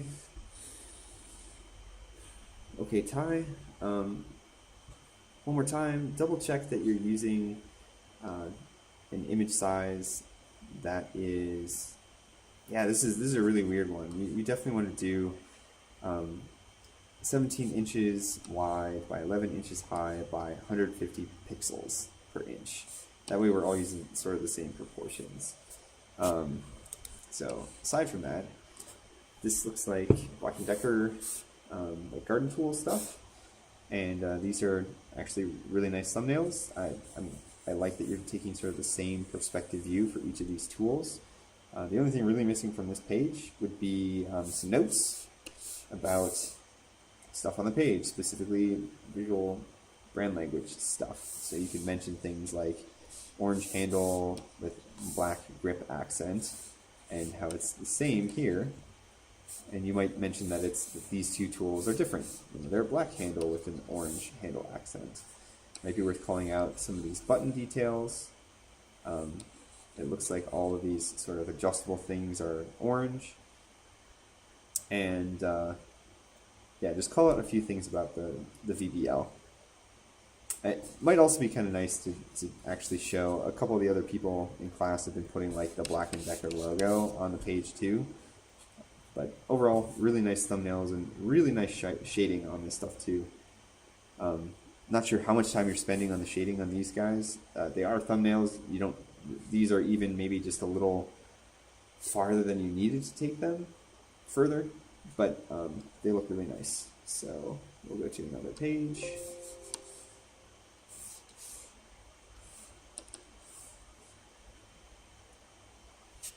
All right, this is DeWalt maybe? No, Pet Republic. Oh, right, this is the cat trimmers. It looks like DeWalt because of the colors. So again, add some notes to this stuff. This might be another opportunity to do that, like color proportion wheel. You can say it looks like these are probably about 50-50 black and yellow with a little bit. That's so bad. Maybe we do it this way. It's like 10 to 15% metal, and then what's left is split between black and yellow. And then the rest of this too, maybe call out some areas like they use that ellipse a couple different places. Maybe some grip details that you notice or maybe don't notice are consistent on some of these things. So give me some notes. All right. Let's check out the composition pages.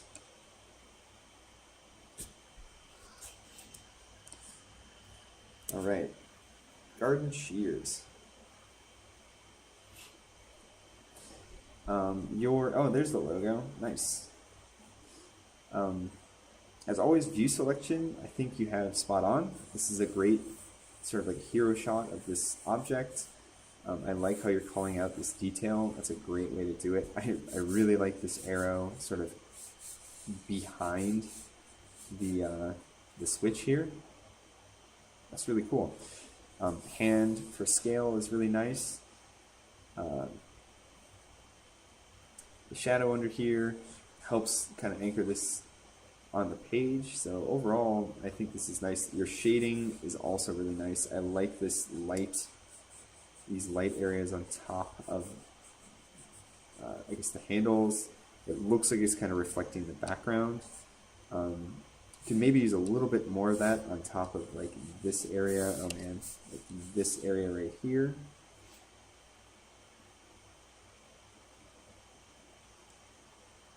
Yeah, but overall these look really nice. You probably could scale this view up a little bit.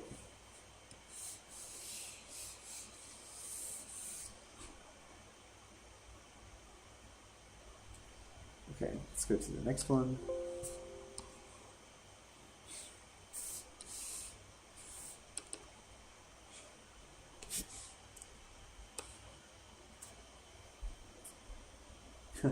That's cool. An awesome hand. That's a tricky view with the thumb coming through. Nice hero shot, nice detail view. Missing a few notes maybe on this. Like, you could probably say something about how these, I don't know, are angled to make a nice clean cut.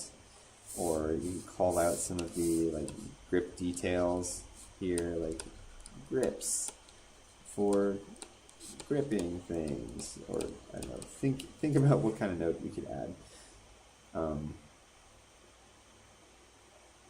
Yeah, overall these are nice. This particular edge detail, like these edge highlights, really help emphasize that we've got a difference between like this inside surface and the outside surface. It's a material break. Those look really nice. Now I am kind of curious if you used like an underlay to kind of set up your geometry, like your sketch lines. I guess I'm not really seeing it. It's all like kind of on the same background. So it would be nice to see that. because I can't really tell if you set any of this stuff up, like perspective-wise, or if you're like tracing over a photo or something like that.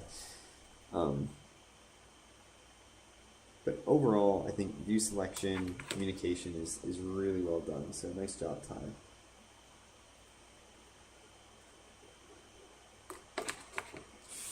Okay, next person. Just two more left. Eunice and Tessa. Okay, Joseph and Joseph again. I'm gonna shut down that folder. Thank you for organizing your page here. Okay, and I also appreciate that you seem to, Eunice, always pay a little more attention to your like composition and for your page, like brand up here and kind of showing the color breakup is nice. That might be worth like putting a note about, like this is VBL like color proportions, if it isn't obvious. Usually I like to label the graphs just to make sure they're clear to everyone. I really like that you've chosen, you know, a nice regular perspective to lay out your objects on the page, and the notes that you've chosen are nice, you know, like matte black, rounded edges, bold accent colors, hard plastic. Another key one for Joseph and Joseph is like this abrupt color break on a form that doesn't, usually the form doesn't change where the color break happens. Like notice, I think if you look closely at this object, the color break happens before the shape really starts to change, which is kind of a thing that they do. But nice job on this page. Awesome. No. Oh, hold on. One quick thing I noticed. Oh, good. Using reference is fine. On your drop shadow, your cast shadow, like underneath here is fine, but it would still exist underneath there as well. And sometimes cast shadows are, like, I see you're using kind of a soft brush. Sometimes it's easier and makes it feel more like a sketch if you use like a nice hard brush. You know, it just makes it feel maybe a little more cartoony and tends to work just as well. Okay. I'm also kind of curious what your like what your lines, like did you do any setup, like some sort of sketch underneath all of this stuff to kind of feel out what your shapes might look like? So I'm not quite seeing that.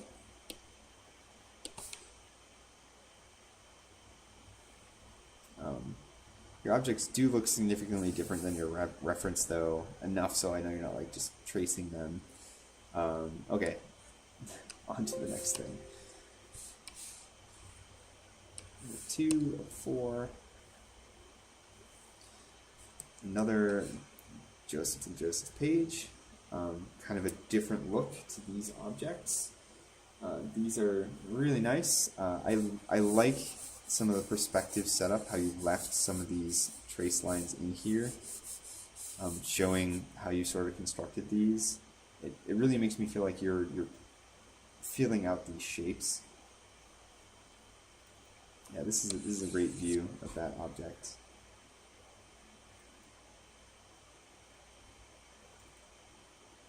Okay, nothing really to pick on here.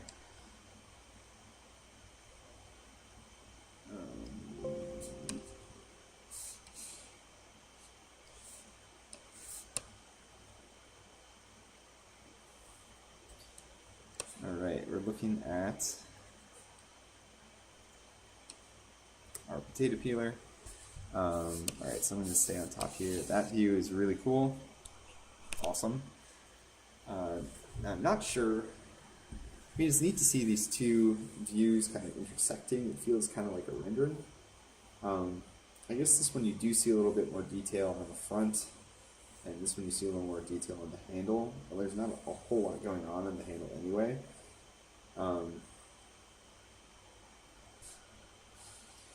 It might be a good candidate for like fading out the portion of that view that isn't really being emphasized. If I can show you what I mean here. Oh man, that's going to be kind of tough to do. Alright, so I'm going to merge some of this stuff just to have it. And then, like, is the line work in a different layer? Yeah, good, it is. So, just as an example,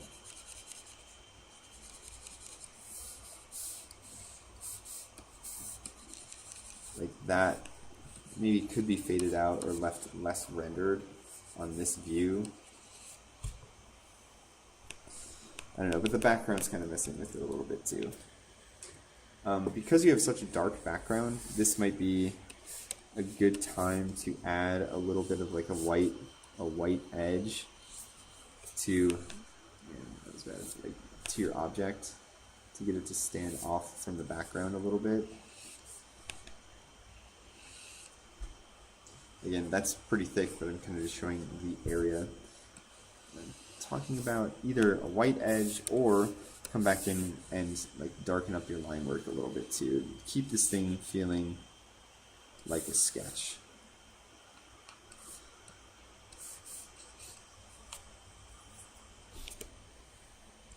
But overall, that's nice.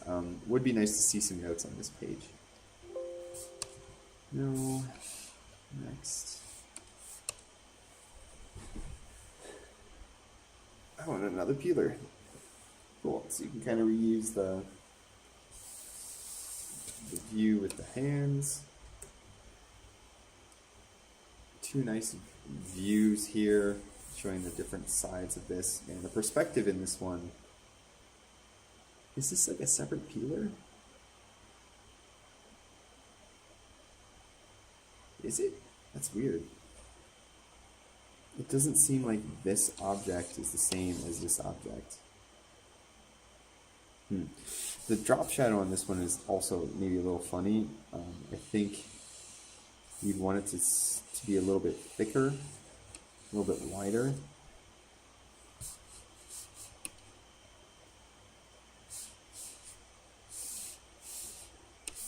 Like, whatever. The shading on this is really nice though. I think your line work, like, it kind of disappears on, I just need a different layer here. It kind of disappears on some of this object, and maybe that's intentional. It does make it feel a little less like a sketch, a little bit more like a paved rendering or something like that. But overall, view selection is really nice. Would like to see some notes. So, Eunice, nice job.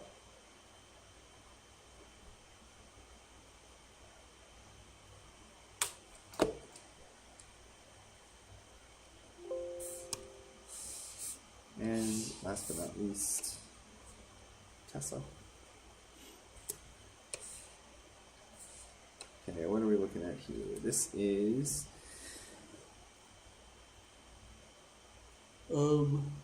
I guess I don't see the brand. Give me a title on here somewhere so we can tell like what brand we're looking at.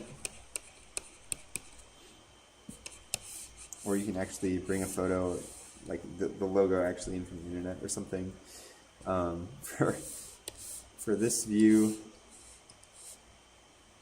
you know what, I don't really need to do it. I would like erase all of this stuff around the outside here just to clean up that circle. It looks like everything kind of got merged, but yeah, definitely like clean up that.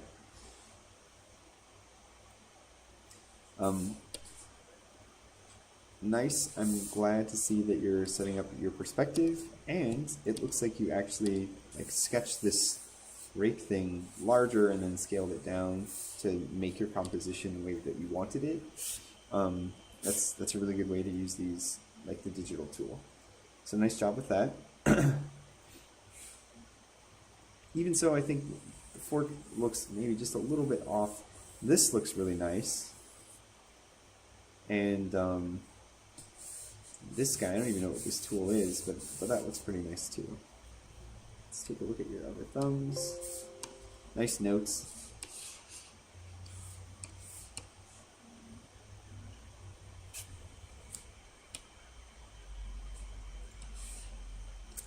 Okay, again, like give me a brand on here somewhere so I know what we're looking at.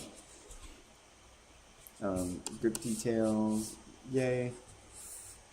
This is an effective way of communicating what's going on. I like that you have some sort of vignette behind these, tying it together. And I also like that you left your like under sketching layers in here so I can kind of see how you have this set up. So overall, these are looking pretty good. Nice efficient scaling. It does look maybe a little bit fuzzy.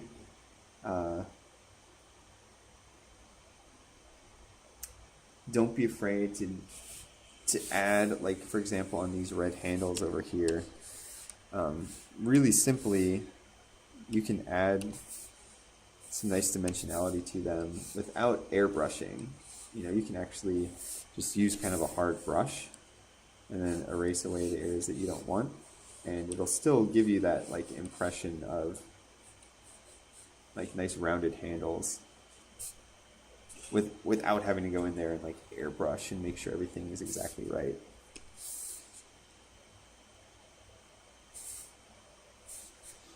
Yeah.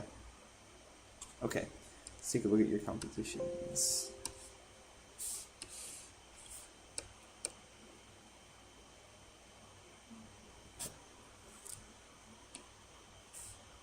All right, crazy blue textured background. Maybe it's a little distracting, although maybe all it really needs to keep it from being quite as distracting are some edges, some limits to it. Like if you treated that as more of a vignette, give it some boundaries.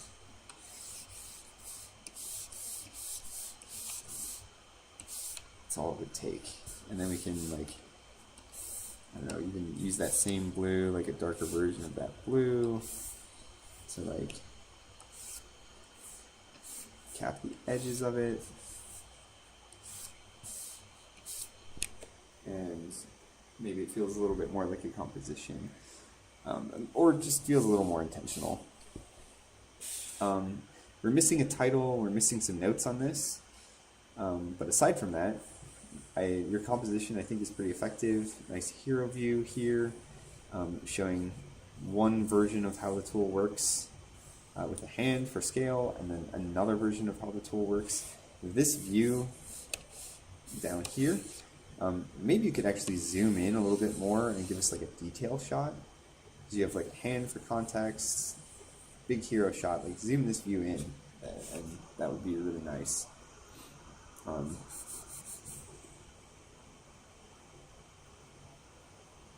Cool, your line work is looking really nice, and again, I'm glad to see that you're thinking out, you're sort of feeling out some of your sketches and leaving that in here. Hopefully that's becoming a good reference for you to get these lines. You don't have to worry about how perfect they are on your undersketch. You can kind of focus on that on the next layer.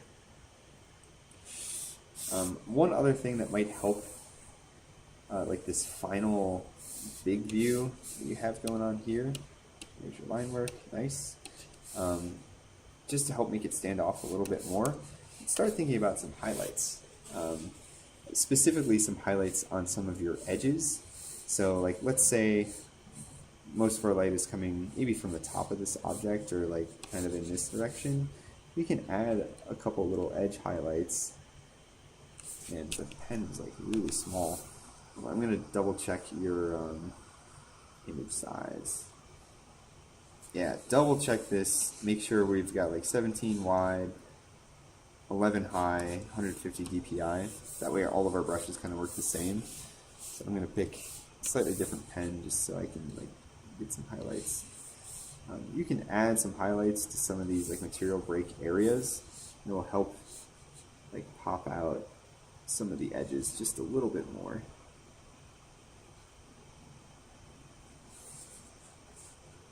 Especially in areas where like two parts come together. Down there, maybe like the top edge of some of these little handle details, and once you add them, you can kind of tone it back just a little bit too. Another thing you might consider adding would be like a drop shadow on a layer underneath all of your color, just to make this object feel like it's sort of like sitting actually on the page, as opposed to just kind of floating on top of everything. It's a really simple step. I kind of did it really quickly. You can fuss about the outline a little more if you want, but that's all I'm really talking about. Okay, nice job, Tessa. Was that all of them? Did I open them both? Let's just open that last one more time. No, I didn't. Okay, good. So we got a garden shovel. Same thing, we're missing some notes and a title. Call out some of the features of this object. This view is really cool, how this dirt is like spilling out. Nice. Show me a little bit more of this hand. I can tell it's supposed to be a hand, but give me some wrist too to give me a better sense of scale. Nice hero view over here. And it looks like you're showing me some details. Maybe this one is not needed because we kind of see that here. But that detail is really nice. And you can maybe even blow it up a little bit more. Again, with the vignette, I think that is a good way to kind of do this. But I think if you like tighten it up just a little bit more, it might help this composition feel a little bit more centered on the page. And that's all it really takes. And I am kind of curious how it would look if it was all filled in, as opposed to being, just being an outline. Let's try it really quick.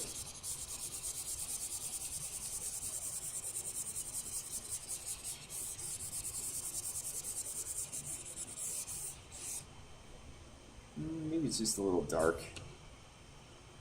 Another good reason to try things digital. Okay, we can kind of leave it. So overall, maybe another thing you can start working on, Tessa, is adding a little bit more contrast to your shading. So, for example, on your hero view, the shading that you have is really nice. You can kind of leave that the way that it is. I'll just merge a couple layers here. On top of that, maybe go over on another layer and add some shadow, like some more contrast. So I'm going to use like a medium gray, nice big thick brush on a multiply layer and come through here and just like draw in like the main shadow on this handle. Again, I can always come back through and erase the area that I don't want.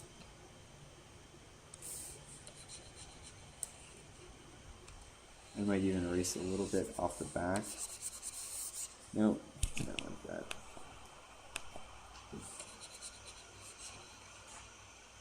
So get rid of the area that you don't want. If I want to show like a little bit of reflective light around the back, I can come back with like a softer brush. And then I guess because this shovel kind of goes the other way, kind of do the same thing up here too. Kind of just really just add a little bit more contrast to what you already have to help that those surfaces to read a little bit better.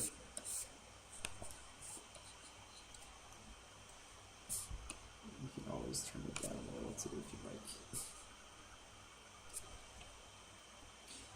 Another thing you can do to add a little bit more contrast, even if it was, let's say, not through shadow, you can do the same kind of thing with a highlight. So just use like a slightly opaque layer, or a slightly transparent layer, a nice white brush, and draw in a highlight where you think it would be.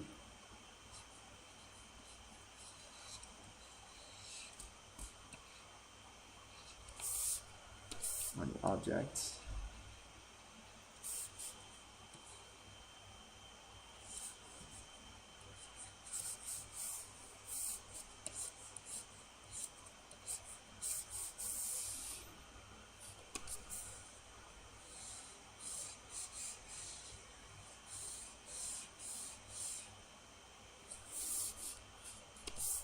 I guess you can kind of do it either way and kind of get the same effect.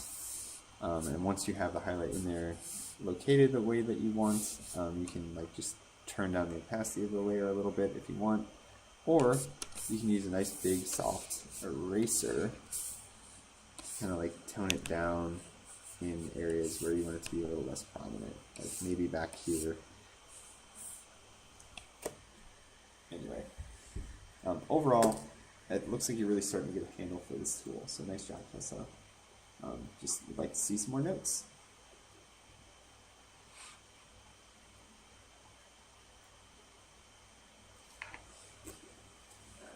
Alright, that's it for assignment 17, guys. I'll put together another video for assignment 18. Thanks.